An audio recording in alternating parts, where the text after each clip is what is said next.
Hello friends, welcome to a new video of Tech P S C.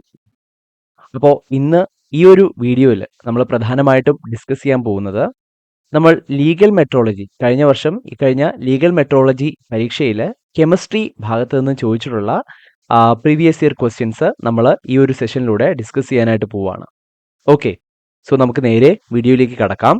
അപ്പോൾ ഒന്നാമത്തെ ചോദ്യം ഇതായിരുന്നു: which of the following particles does not obey Pauli's exclusion principle? ഈ തന്നിരിക്കുന്ന പാർട്ടിക്കിൾസിൽ Pauli's exclusion principle obey ചെയ്യാത്ത particle ഏതാണ് എന്നായിരുന്നു ചോദ്യം. ഓക്കെ, അപ്പോൾ നമ്മളൊന്ന് നോക്കുകയാണെങ്കിൽ ഈ പോളീസ് എക്സ്ക്ലൂഷൻ പ്രിൻസിപ്പിൾ എന്ന് പറഞ്ഞാൽ എന്താ? നമ്മുടെ ക്വാണ്ടം കെമിസ്ട്രിയിൽ വളരെ പ്രധാനപ്പെട്ട ഒരു പ്രിൻസിപ്പിളാണ് പോളീസ് എക്സ്ക്ലൂഷൻ പ്രിൻസിപ്പിൾ എന്ന് പറയുന്നത്. അപ്പോൾ പോളീസ് എക്സ്ക്ലൂഷൻ പ്രിൻസിപ്പിൾ പറയുന്നത് നമ്മൾ സാധാരണ പഠിച്ചിട്ടുള്ളത് ഇലക്ട്രോൺസിനെ ബേസ് ചെയ്തിട്ടാണ്. അതായത് പ്രിൻസിപ്പിൾ ഇതാണ്: no two electrons have all same set of all 4 quantum numbers. നമ്മുടെ ക്വാണ്ടം നമ്പേഴ്സ് ഏതൊക്കെയാണ്? Principal quantum number, azimuthal quantum number, magnetic quantum number and spin quantum number. Okay, ഇനിയും ക്വാണ്ടം നമ്പേഴ്സ് ഉണ്ട്, എന്നാലും വളരെ പ്രധാനമായിട്ട് നമ്മൾ ഈ 4 ക്വാണ്ടം നമ്പേഴ്സ് ആണ് നമ്മൾ ഉപയോഗിക്കുന്നത്. മൊത്തം 7 ക്വാണ്ടം നമ്പേഴ്സ് ആണ് ഉള്ളത്. ഓക്കെ, അതിൽ ഈ 4 സെറ്റ് ഓഫ് ക്വാണ്ടം നമ്പേഴ്സിനെ കുറിച്ചാണ് പോളീസ് എക്സ്ക്ലൂഷൻ പ്രിൻസിപ്പിൾ പറയുന്നത്. ഓക്കെ, ഇത് ഏതൊരു 2 ഇലക്ട്രോണും ഇത് സെയിം ആയിട്ട് വരില്ല. ഓക്കെ, അറ്റ്ലീസ്റ്റ് ഒന്നിലെങ്കിലും വ്യത്യാസം കാണും. ഓക്കെ, അപ്പോൾ ഇലക്ട്രോൺസിൽ ഈ ക്വാണ്ടം നമ്പേഴ്സ് എന്ന് പറയുന്നത് ഇലക്ട്രോൺസിന്റെ അഡ്രസ് ആണ് എന്ന് നമുക്ക് ജനറലി പറയാം. അതായത് ഇലക്ട്രോൺസ് എവിടെയാണുള്ളത്, ആദ്യത്തെ പ്രിൻസിപ്പൽ ക്വാണ്ടം നമ്പർ ഇലക്ട്രോൺ ഇരിക്കുന്ന മെയിൻ എനർജി ലെവൽ പറഞ്ഞു തരും. രണ്ടാമത്തെ അസിമുത്തൽ ക്വാണ്ടം നമ്പർ അതിരിക്കുന്ന സബ് എനർജി ലെവൽ പറഞ്ഞു തരും. മൂന്നാമത്തെ മാഗ്നറ്റിക് ക്വാണ്ടം നമ്പർ ആ സബ് എനർജി ലെവലിൽ തന്നെ ആ ഇലക്ട്രോൺ ഏത് ഓറിയന്റേഷനിലാണുള്ളത് എന്ന് പറഞ്ഞു തരും. നാലാമത്തെ സ്പിൻ ക്വാണ്ടം നമ്പർ ആ ഇലക്ട്രോണിന്റെ സ്പിൻ ഏത് ഡയറക്ഷനിലാണെന്ന് പറഞ്ഞു തരും. ഓക്കെ, അപ്പം ഒരേ ഓർബിറ്റലിൽ ഇരിക്കുന്ന 2 ഇലക്ട്രോണുകൾ, ഒരു ഓർബിറ്റലിന് 2 ഇലക്ട്രോണിനെയാണ് മാക്സിമം അക്കോമഡേറ്റ് ചെയ്യാൻ പറ്റുന്നത്. ആ ഓർബിറ്റലിൽ ഇരിക്കുന്ന 2 ഇലക്ട്രോൺ തമ്മിൽ അതിന്റെ സ്പിന്നിലെങ്കിലും വ്യത്യാസം കാണും. ആൻഡ് ആ സ്പിന്നിനെ നമ്മൾ സൂചിപ്പിക്കുന്നത് എന്താണ്? n is equal to plus half and n is equal to minus s is equal to plus half and s is equal to minus half. ഇങ്ങനെയാണ് ആ സ്പിന്നിനെ നമ്മൾ സൂചിപ്പിക്കുക, പ്ലസ് ഹാഫ് ആയിട്ടും മൈനസ് ഹാഫ് ആയിട്ടും. ഓക്കെ, അപ്പോൾ ഈ പോളീസ് എക്സ്ക്ലൂഷൻ പ്രിൻസിപ്പിൾ ശരിക്കും ഒബേ ചെയ്യുന്നത് ഹാഫ് ഇൻറ്റിജർ സ്പിന്നുള്ള പാർട്ടിക്കിൾസ് ആണ്. ഈ ഒരു സ്പിൻ ഹാഫ് ഇൻറ്റിജർ സ്പിൻ ആണ്. ഒന്ന് plus half and minus half, ഇതൊരു ഹാഫ് ഇൻറ്റിജർ സ്പിൻ അല്ലേ? ഇത്തരത്തിൽ ഹാഫ് ഇൻറ്റിജർ സ്പിന്നുള്ള പാർട്ടിക്കിൾസിനെ നമ്മൾ വിളിക്കുന്ന പേര് ഫെർമയോൺസ് എന്താണ്? അപ്പോൾ ഇത്തരത്തിലുള്ള ഫെർമയോൺസ് ആണ് എന്ത് ചെയ്യുന്നത്? ഈ പോളീസ് എക്സ്ക്ലൂഷൻ പ്രിൻസിപ്പിൾ ഒബേ ചെയ്യുന്നത്. ഓക്കെ, അപ്പോൾ ഈ കൂട്ടത്തിലെ പ്രോട്ടോൺ, ഇലക്ട്രോൺ, ന്യൂട്രോൺ ഇവരെ എല്ലാവരും ഫെർമയോൺസ് ആണ്. പക്ഷേ ഫോട്ടോൺ ഒരു ഫെർമയോൺ അല്ല. ഫോട്ടോൺ എന്ന് പറയുമ്പോൾ അത് ഫോട്ടോ ഇലക്ട്രിക് ഇഫക്റ്റിലും മറ്റും നമ്മൾ പഠിക്കുന്ന, അത് ക്വാണ്ടൈസേഷനിൽ വളരെ ഇമ്പോർട്ടൻ്റ് ആയിട്ടുള്ള ഒരു യൂണിറ്റ് തന്നെയാണ് ഫോട്ടോൺസ് എന്ന് പറയുന്നത്. ഒരു ഫോട്ടോണിന്റെ എനർജി എന്ന് പറയുന്നത് E is equal to h nu. ഒരു ഫോട്ടോൺ എന്ന് പറഞ്ഞാൽ it's A packet of energy. ഈ പാക്കറ്റ് ഓഫ് എനർജി ആയിട്ടാണ് നമുക്ക് ഏതൊരു റേഡിയേഷനിലും എനർജി ഫ്ലോ നടക്കുന്നത് ഈ ഒരു പാക്കറ്റ് ഫോമിലാണ്. ആ ഒരു പാക്കറ്റിന്റെ എനർജി h nuവിനെ വിളിക്കുന്ന പേരാണ് ഒരു ഫോട്ടോൺ. ഓക്കെ, അപ്പോൾ ഫോട്ടോൺ ഒരു ഫെർമയോൺ അല്ല. സോ നമ്മുടെ ഓപ്ഷൻ ഡി ആണ്, ഫോട്ടോൺ ആണ് ഇതിന്റെ ഉത്തരം. ഹാഫ് ഇൻറ്റിജർ സ്പിന്നുള്ള മെറ്റീരിയൽസ് ആണ് അല്ലെങ്കിൽ പാർട്ടിക്കിൾസ് ആണ് പോളീസ് എക്സ്ക്ലൂഷൻ പ്രിൻസിപ്പിൾ ഒബേ ചെയ്യുന്നത് എന്ന് നമുക്ക് പറയാം. ഓക്കെ, അപ്പോൾ ഇതായിരുന്നു ഒന്നാമത്തെ ചോദ്യം. രണ്ടാമത്തെ ചോദ്യം: which one of the following is the correct example of rhombohedral crystal system? നമ്മൾ ക്രിസ്റ്റൽ സിസ്റ്റം പഠിച്ചിട്ടുണ്ട്. ആ ക്രിസ്റ്റൽ സിസ്റ്റം പല ടൈപ്പ് ഉണ്ട്. ഓർത്തോഹീഡ്രൽ ഉണ്ട്, റോംബോഹീഡ്രൽ ഉണ്ട്, സിമ്പിൾ ക്യൂബിക് ഉണ്ട്, അങ്ങനെ പല ടൈപ്സ് ഉണ്ട്. ഓക്കെ, അതിൽ റോംബോഹീഡ്രൽ ക്രിസ്റ്റൽ സിസ്റ്റം അല്ലെങ്കിൽ ട്രയാഗണൽ സിസ്റ്റം ഇൻക്ലൂഡ് ചെയ്യുന്ന എലമെന്റ് ഏതൊക്കെയാണ്? അതിൽ സിലിക്കൺ, ആർസനിക്കിന്റെ ഒരു സൾഫൈഡ് തന്നിട്ടുണ്ട്, അതുപോലെ കൊബാൾട്ട് തന്നിട്ടുണ്ട്, ആന്റിമണി തന്നിട്ടുണ്ട്. ഇത്രയുമാണ് നമുക്ക് തന്നിട്ടുള്ളത്. നമ്മുടെ ഓപ്ഷൻ എന്ന് പറയുന്നത് ആന്റിമണിയാണ്. കാരണം റോംബോഹീഡ്രൽ ക്രിസ്റ്റൽ സിസ്റ്റത്തിൽ നമ്മൾ എക്സാമ്പിൾ ആയിട്ട് പഠിക്കുന്ന പ്രധാനപ്പെട്ട എലമെന്റ്സ് എന്ന് പറയുന്നത് ആന്റിമണി, ബിസ്മത്തീൻ പോലുള്ള എലമെന്റ്സ് ആണ്. അപ്പോൾ ഇത് നമുക്ക് അധികം ആലോചിക്കാതെ തന്നെ ഡയറക്റ്റ് ആയിട്ട് ആൻസർ ചെയ്യാൻ പറ്റുന്ന ഒരു ചോദ്യം തന്നെയായിരുന്നു. ആന്റിമണി, ഓപ്ഷൻ ഡി ആണ് ഈ ക്വസ്റ്റിന്റെ ആൻസർ എന്ന് പറയുന്നത്. ഓക്കെ, ഇനി നമുക്ക് നെക്സ്റ്റ് ക്വസ്റ്റ്യനിലേക്ക് പോകാം. നെക്സ്റ്റ് ക്വസ്റ്റ്യൻ എന്ന് പറയുന്നത് 3 വെലോസിറ്റീസ് നമ്മൾ പഠിച്ചിട്ടുണ്ട്. RMS വെലോസിറ്റി അഥവാ root mean square velocity.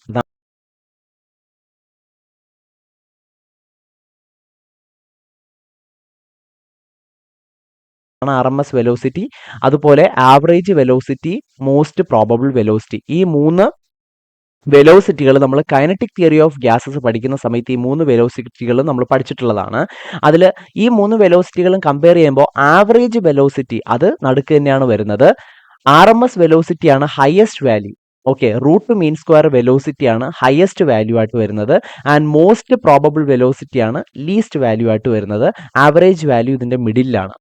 Okay, അപ്പോൾ ഈ ക്വസ്റ്റ്യൻ 52ാമത്തെ ചോദ്യത്തിന്റെ ഉത്തരം കറക്റ്റ് ആയിട്ട് അപ്പോൾ RMS വാല്യൂ ഏറ്റവും മാക്സിമം വരും, ആവറേജ് രണ്ടാമത് വരും, മോസ്റ്റ് പ്രോബബിൾ വെലോസിറ്റി ഏറ്റവും ലീസ്റ്റ് വാല്യൂ വരും. അപ്പോൾ അങ്ങനെ വരുന്ന ഒരു ഓപ്ഷനിൽ നമുക്ക് ഇവിടെ ഉള്ളൂ ഓപ്ഷൻ ഡി ആണ്. ഓക്കെ, അപ്പോൾ 52ാമത്തെ ചോദ്യത്തിന്റെ ഉത്തരം ഓപ്ഷൻ ഡി ആണെന്ന് നമുക്ക് പറയാനായിട്ട് പറ്റും. So the answer is option D. അടുത്ത ചോദ്യത്തിലേക്ക് പോവാം. ഓക്കെ, ഇപ്പോൾ അടുത്ത ചോദ്യം എന്ന് പറയുന്നത് what is the normality of 1 molar sodium carbonate solution. അപ്പൊ സോഡിയം കാർബണേറ്റ് സൊല്യൂഷന്റെ നോർമാലിറ്റി എത്ര? ഓക്കെ, 1 മോളാർ സോഡിയം കാർബണേറ്റ് സൊല്യൂഷന്റെ നോർമാലിറ്റി എത്ര എന്നാണ് ചോദ്യം. അപ്പൊ നോർമാലിറ്റി നമുക്ക് കണ്ടുപിടിക്കണമെങ്കിൽ നോർമാലിറ്റി നമ്മുടെ കോൺസെൻട്രേഷൻ ടേമിൽ വളരെ പ്രധാനപ്പെട്ട ടേമാണ് നോർമാലിറ്റി. ആസിഡ് ബേസ് ടൈട്രേഷൻ അതൊക്കെ വരുന്ന സമയത്ത് നമ്മൾ നോർമാലിറ്റി വെച്ചിട്ടാണ് അതിന്റെ കോൺസെൻട്രേഷൻ നമ്മൾ എക്സ്പ്രസ് ചെയ്തുകൊണ്ടിരുന്നത്. പക്ഷേ ഇവിടെ മൊളാരിറ്റി തന്നിട്ട് അതിൽ നിന്ന് എന്താണ് കണ്ടുപിടിക്കാൻ പറഞ്ഞിരിക്കുന്നത്? നോർമാലിറ്റിയാണ് കണ്ടുപിടിക്കാൻ പറഞ്ഞിരിക്കുന്നത്. അപ്പോൾ ഇവിടെ തന്നിട്ടുള്ള ആളെന്ന് പറഞ്ഞാൽ സോഡിയം കാർബണേറ്റ് ആണ്, Na2CO3 ഇതാണ് തന്നിരിക്കുന്നത്, സോഡിയം കാർബണേറ്റ്. അപ്പൊ സോഡിയം കാർബണേറ്റ് എന്ന് പറയുന്നത് ഇതിലുള്ള ആസിഡ് ഏതാ? സോഡിയം കാർബണേറ്റിലുള്ള ആസിഡ് എന്ന് പറയുന്നത് H2CO3 കാർബോണിക് ആസിഡ് ആണ്. It's A weak acid. Carbonic acid ഒരു വീക്ക് ആസിഡ് ആണ്. ഓക്കെ, അടുത്തത് ഇതിലുള്ള ബേസ് നോക്കാം. ബേസ് നോക്കുകയാണെങ്കിൽ സോഡിയം ഹൈഡ്രോക്സൈഡ് ആണ്. സോഡിയം ഹൈഡ്രോക്സൈഡ് എന്ന് പറയുന്നത് ഒരു സ്ട്രോങ് ബേസ് ആണ്. ഓക്കെ, സോഡിയം ഹൈഡ്രോക്സൈഡ് ഒരു സ്ട്രോങ് ബേസ് ആണ്. സോ ഒരു സ്ട്രോങ് ബേസും ഒരു വീക്ക് ആസിഡും തമ്മിൽ കമ്പൈൻ ചെയ്ത് ഉണ്ടാവുന്ന ഈ ഒരു സോൾട്ട്, സോഡിയം കാർബണേറ്റ് എന്ന് പറയുന്ന ഈ ഒരു സോൾട്ട് ഒരു ബേസിക് സോൾട്ട് ആയിരിക്കും. അപ്പോൾ തീർച്ചയായിട്ടും ഈ ഒരു സോൾട്ടിന് എന്ത് പ്രോപ്പർട്ടിയാണുള്ളത്? ബേസിക് പ്രോപ്പർട്ടിയാണുള്ളത്. ഇത്തരത്തിൽ ഒരു ബേസിന്റെ, അപ്പോൾ നമുക്ക് തൽക്കാലം സോഡിയം കാർബണേറ്റിന് ഒരു ബേസ് ആയിട്ട് തന്നെ കൺസിഡർ ചെയ്യാം. ഓക്കെ, ഇനി ഞാൻ പറഞ്ഞു നോർമാലിറ്റി കണ്ടുപിടിക്കുകയാണെങ്കിൽ ആദ്യം എന്ത് വേണം? സോഡിയം കാർബണേറ്റിന്റെ ഈക്വലന്റ് വെയിറ്റ് വേണം. അതൊക്കെ വെച്ചിട്ടാണ് നമ്മൾ സാധാരണ ചെയ്യുക. പക്ഷേ ഇതൊരു കോമ്പറ്റേറ്റീവ് എക്സാം അല്ലേ, നമുക്ക് ഏറ്റവും ഷോർട്ട് കട്ട് മെത്തേഡിലൂടെ ഉത്തരത്തിൽ വളരെ എളുപ്പം എത്തിച്ചേരാൻ പറ്റിയാൽ നമുക്ക് അത്രയും അത് കിട്ടാനുള്ള ചാൻസ് കൂടും, നമ്മൾ ഉയർന്ന റാങ്കിലേക്ക് എത്താനുള്ള ചാൻസ് കൂടും. അപ്പോൾ അത്തരത്തിലൊരു ട്രിക്ക് ഉണ്ട്. ബേസിന്റെയും ആസിഡിന്റെയും നോർമാലിറ്റി കണ്ടുപിടിക്കാനുള്ള ഒരു ട്രിക്ക് നമ്മൾ പറഞ്ഞിട്ടുണ്ട്. ആ കോഴ്സിന്റെ സമയത്തും നമ്മൾ അത് ഡിസ്കസ് ചെയ്തതാണ്. അതായത് ഒരു ബേസിൻ ആസിഡിന്റെ നോർമാലിറ്റി കണ്ടുപിടിക്കാൻ അതിന്റെ മൊളാരിറ്റിയോടൊപ്പം 1 മോളാർ എന്ന് പറയുമ്പോൾ തന്നിട്ടുള്ളത് അതിന്റെ മൊളാരിറ്റിയാണ്. ആ മൊളാരിറ്റിയുടെ വാല്യൂവിനൊപ്പം നമ്മൾ അതിന്റെ ബേസിസിറ്റി കൊണ്ട് മൾട്ടിപ്ലൈ ചെയ്താൽ മതി. ഓക്കെ, അങ്ങനെയാണ് ഒരു ആസിഡിന്റെ നോർമാലിറ്റി കണ്ടുപിടിക്കാനുള്ള ഒരു ഷോർട്ട് കട്ട് മെത്തേഡ്. അപ്പോൾ ഇവിടെ Na2CO3 ബേസിക് ആണ്, അതൊരു ബേസിക് സോൾട്ട് ആണ്. ബേസിക് സോൾട്ട് ആവുന്നതിന് കാരണവും ഞാനിവിടെ പറഞ്ഞിട്ടുണ്ട് അല്ലേ. അപ്പോൾ ഇത്തരത്തിലൊരു ബേസിക് സോൾട്ട് വരുന്ന സമയത്ത് അതിന്റെ നോർമാലിറ്റി കണ്ടുപിടിക്കാനായിട്ട് നമ്മൾ എന്താണ് ചെയ്യേണ്ടത്? ആ ബേസിക് സോൾട്ടിന്റെ മൊളാരിറ്റി 1 മോളാർ അതിനെ എന്തുകൊണ്ട് മൾട്ടിപ്ലൈ ചെയ്യണം? അതിന്റെ എത്ര H+ അയോൺസിനെ, അതായത് അതിന്റെ അസിഡിസിറ്റി കൊണ്ട് എത്ര H+ അയോൺസിനെയാണോ അതിനെ അക്സെപ്റ്റ് ചെയ്യാൻ പറ്റുന്നത് ആ H+ അയോൺസിന്റെ എണ്ണം കൊണ്ടാണ് മൾട്ടിപ്ലൈ ചെയ്യേണ്ടത്. ഓക്കെ ആണല്ലോ? യെസ്. അപ്പോൾ ഇവിടെ Na2CO3 ആണ്. Na2CO3 എന്ന് പറയുമ്പോൾ it can accept 2 H+ ions. ഇതിന് 2 H+ അയോൺസിനെ അക്സെപ്റ്റ് ചെയ്യാനായിട്ട് പറ്റും. ഓക്കെ, കാരണം കാർബണേറ്റിന്റെ വാലൻസി അല്ലെങ്കിൽ ആ ഒരു വീക്ക് ആസിഡിന്റെ ബേസിസിറ്റി എന്ന് പറഞ്ഞാൽ 2. അപ്പോൾ ഇതിന് 2 H+ അയോൺസിനെ അക്സെപ്റ്റ് ചെയ്യാൻ പറ്റും. So this answer, this molarity into 2 okay equal to 2 normal. അപ്പോൾ ഇതിന്റെ മൊളാരിറ്റി എന്ന് പറയുന്നത് എത്ര കിട്ടും? 1 into 2 2 നോർമൽ. ഓപ്ഷൻ സി ആണ് നമ്മുടെ ആൻസർ ആയിട്ട് വരിക, ഓപ്ഷൻ സി. ഓക്കെ, 53ാമത്തെ ചോദ്യത്തിന്റെ ഉത്തരം ഓപ്ഷൻ സി ആണ്. ഇനി നമുക്ക് അടുത്ത ചോദ്യത്തിലേക്ക് പോവാം. ഓക്കെ, അടുത്ത ചോദ്യം എന്ന് പറയുന്നത് ബ്രാഗ്സ് ഇക്വേഷനുമായിട്ട് ബന്ധപ്പെട്ട ഒരു ചോദ്യമാണ്. What is the unit of interplanar distance D in Bragg's equation? Bragg's ഇക്വേഷനിൽ ഡി എത്രയാണ് എന്നാണ് ഇവിടെ ക്വസ്റ്റ്യൻ. ഓക്കെ, അപ്പോൾ ബ്രാഗ്സ് ഇക്വേഷൻ എന്ന് പറഞ്ഞാൽ എന്താണ്? ബ്രാഗ്സ് ഇക്വേഷൻ നമ്മൾ പഠിച്ചിട്ടുള്ളതാണ്. ബ്രാഗ്സ് ഇക്വേഷൻ എന്താ? n lambda is equal to 2d sine theta എന്നാണ് ബ്രാഗ്സ് ഇക്വേഷൻ വരിക. ഓക്കെ, അതിൽ ഈ ഡി ആണ് എന്ത്? ആ ഒരു ഇന്റർപ്ലേനാർ ഡിസ്റ്റൻസ്, ആ രണ്ട് ചെറിയ സ്ലിറ്റുകൾ തമ്മിലുള്ള ആ ഡിസ്റ്റൻസിനെയാണ് ഡി കൊണ്ട് സൂചിപ്പിക്കുന്നത്. ഓക്കെ, ഇതാണ് ബ്രാഗ്സ് ഇക്വേഷൻ. അപ്പൊ ഇവിടെ ലാംഡ എന്ന് പറഞ്ഞാൽ വേവ് ലെങ്ത് ആണ്. അപ്പോൾ ഈ എക്സ്റേയുടെ വേവ് ലെങ്ത് ഓഫ് എക്സ്റേസ് വെച്ചിട്ടാണ് നമ്മൾ ആ ബ്രാഗ്സ് ഇക്വേഷൻ നമ്മൾ അത് ഡിഫൈൻ ചെയ്ത് വന്നത്. അപ്പോൾ ഈ എക്സ്റേസിന്റെ വേവ് ലെങ്ത് അത് സാധാരണയായിട്ട് നമ്മൾ, അല്ലെങ്കിൽ വേവ് ലെങ്ത് എന്ന് പറയുമ്പോഴേ സാധാരണ നമ്മൾ ഒന്നുകിൽ ആങ്സ്ട്രോം അല്ലെങ്കിൽ നാനോമീറ്ററിലാണ് എക്സ്പ്രസ് ചെയ്യുക. ഒന്നുകിൽ ആങ്സ്ട്രത്തിൽ എക്സ്പ്രസ് ചെയ്യും അല്ലെങ്കിൽ നാനോമീറ്ററിൽ എക്സ്പ്രസ് ചെയ്യും. ഓക്കെ, അപ്പോൾ ഇവിടെ n lambda is equal to 2d sine theta ആണ്. അപ്പോൾ ഇവിടെ മറ്റ് ആങ്സ്ട്രത്തിലോ നാനോമീറ്ററിലോ ഒന്നും നമ്മൾ ഇത് ചെയ്യുന്ന അല്ലെങ്കിൽ എക്സ്പ്രസ് ചെയ്യുന്ന മറ്റ് ക്വാണ്ടിറ്റീസ് ഒന്നും നമുക്കിവിടെ ഇല്ല. ആകെ ലാംഡയും ഉണ്ട് ഡിയും ഉണ്ട്. അപ്പൊ ലാംഡ ആങ്സ്ട്രത്തിൽ അല്ലെങ്കിൽ നാനോമീറ്ററിലാണ് എക്സ്പ്രസ് ചെയ്യുന്നതെങ്കിൽ തീർച്ചയായിട്ടും ഡിയും എന്തിൽ തന്നെയായിരിക്കും എക്സ്പ്രസ് ചെയ്യേണ്ടത്? അതേ യൂണിറ്റിൽ തന്നെയായിരിക്കണം എക്സ്പ്രസ് ചെയ്യേണ്ടത്. കാരണം n എന്ന് പറഞ്ഞാൽ എന്താണ്? n is an integer value. അതൊരു ഇൻറ്റിജർ വാല്യൂ അല്ലേ? യെസ്. അതുപോലെ സൈൻ തീറ്റ, അപ്പോൾ തീറ്റ അതൊരു ആ ആംഗിൾ ആണ് തീറ്റ. പിന്നെ 2 അതൊരു കോൺസ്റ്റന്റ് ആണ്. അപ്പൊ അതൊന്നും ഈ എന്നോ അല്ലെങ്കിൽ തീറ്റയോ ഡിയോ ഒന്നും എന്തല്ല, നാനോമീറ്ററിലോ ആങ്സ്ട്രത്തിലോ എക്സ്പ്രസ് ചെയ്യുന്ന ഒരു ക്വാണ്ടിറ്റി അല്ല. ഓക്കെ, അതുകൊണ്ട് നമുക്ക് ഇതിന്റെ ഉത്തരം എന്തായിട്ട് കിട്ടും? നാനോമീറ്റർ എന്ന് തന്നെ കിട്ടും. കാരണം ലാംഡ നാനോമീറ്ററിലാണ് നമ്മൾ എക്സ്പ്രസ് ചെയ്യുന്നതെങ്കിൽ തീർച്ചയായിട്ടും ഡിയും നാനോമീറ്ററിൽ തന്നെ ആയിരിക്കണം എക്സ്പ്രസ് ചെയ്യാൻ സാധ്യത. ഓക്കെ, അപ്പോൾ ഇതാണ് ആ ഒരു ചോദ്യത്തിന്റെ ഉത്തരം. അപ്പോൾ ഓപ്ഷൻ ബി നാനോമീറ്റർ എന്ന് തന്നെ നമുക്ക് ആൻസർ കിട്ടും. ഓക്കെ, ഇനി അടുത്തത് identify the system which shows positive deviation from Raoult's law. Raoult's ലോയിൽ നിന്ന് പോസിറ്റീവ് ഡീവിയേഷൻ, ഇത് സൊല്യൂഷൻ എന്ന് പറഞ്ഞിട്ട് ഒരു ചാപ്റ്ററിൽ നമ്മൾ പഠിക്കുന്ന ഒരു ഭാഗമാണ് റോൾസ് ലോ. അതിന്റെ സോല്യൂബിലിറ്റിയുമായിട്ടൊക്കെ ബന്ധപ്പെട്ട് നമ്മൾ പഠിക്കുന്ന ഒരു ലോയാണ് റോൾസ് ലോ. അപ്പോൾ റോൾസ് ലോയുമായിട്ട് ബന്ധപ്പെട്ട കാര്യങ്ങളാണ് ഇവിടെ നോക്കുന്നത്. അപ്പോൾ റോൾസ് ലോ നമ്മൾ ആദ്യം എങ്ങനെയാ പഠിച്ചത്? ആദ്യം നമ്മളൊരു ഐഡിയൽ സൊല്യൂഷന്, ബൈനറി ആയിട്ടുള്ള ഒരു ഐഡിയൽ സൊല്യൂഷന് നമ്മൾ എന്ത് ചെയ്യും? റോൾസ് ലോ ആദ്യം എക്സ്പ്ലെയിൻ ചെയ്യും. പക്ഷേ സാധാരണ സൊല്യൂഷൻസ് ഒന്നും ഐഡിയൽ അല്ല. നമുക്ക് പരിചയമുള്ള ഒരുവിധം സൊല്യൂഷൻസ് ഒന്നും ഐഡിയൽ അല്ല. കാരണം ഈ ഐഡിയൽ ബിഹേവിയറിൽ നിന്നും അതിനൊരു വ്യത്യാസം സംഭവിക്കാനായിട്ട് കാരണം there is always an interaction. അവിടെ തീർച്ചയായിട്ടും ഒരു ഇൻട്രാക്ഷൻ ഉണ്ടാവും. എന്ത് ഇൻട്രാക്ഷൻ ഉണ്ടാവും?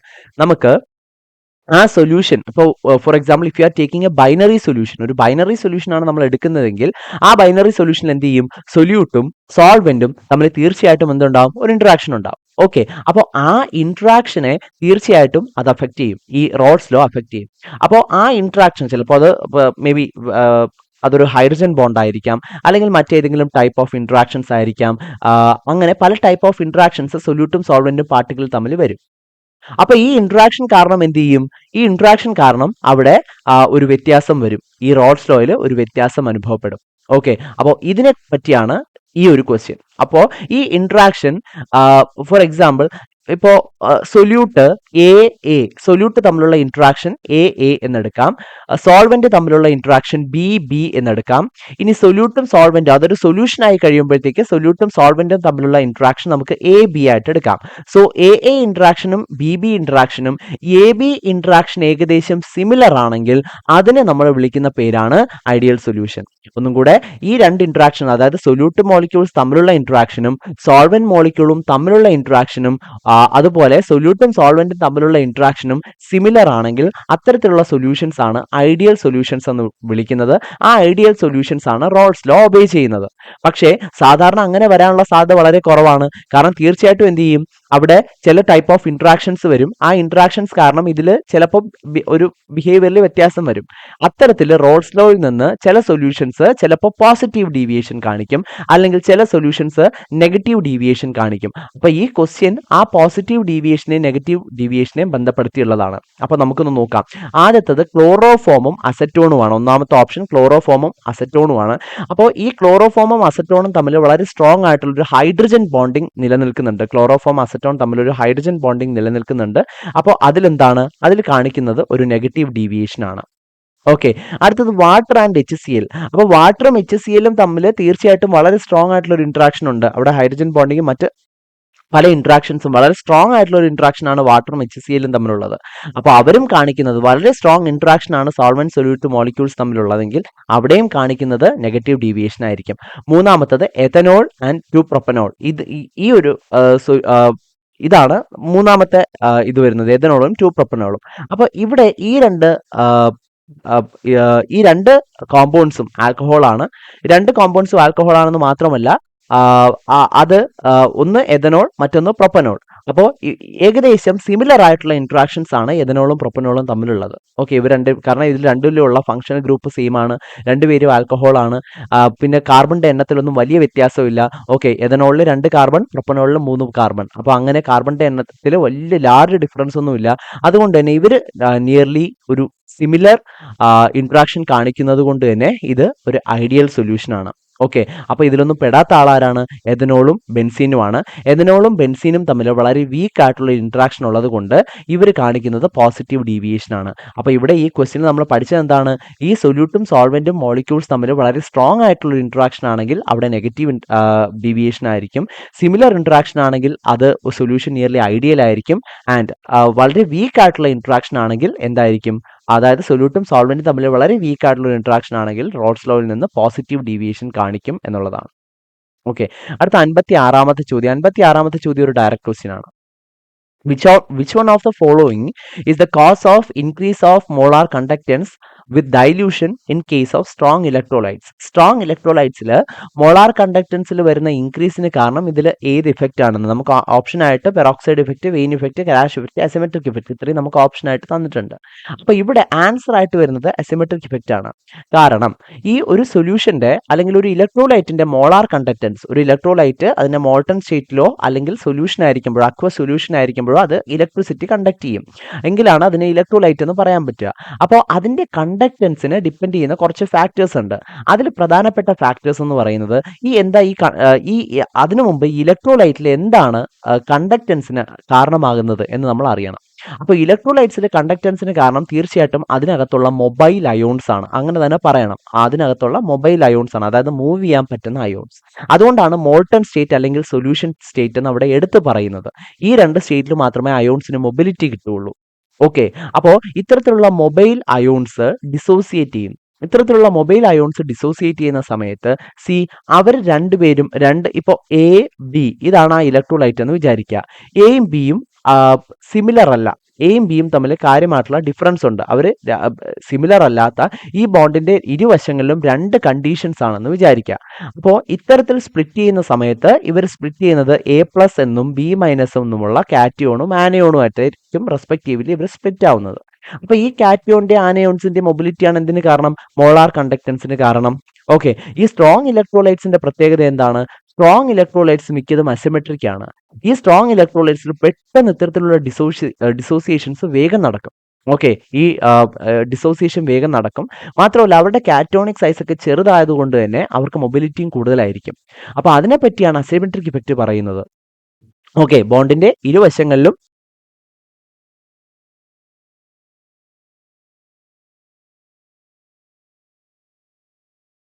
വ്യത്യസ്തമായിട്ടുള്ള കണ്ടീഷൻസ് ആണെങ്കിൽ അതെങ്ങനെ മോളാർ കണ്ടക്ടൻസിനെ ഡിപ്പെൻഡ് ചെയ്യുന്നു എന്നാണ് സിമെട്രിക് ഇഫക്റ്റ് പറയുന്നത്.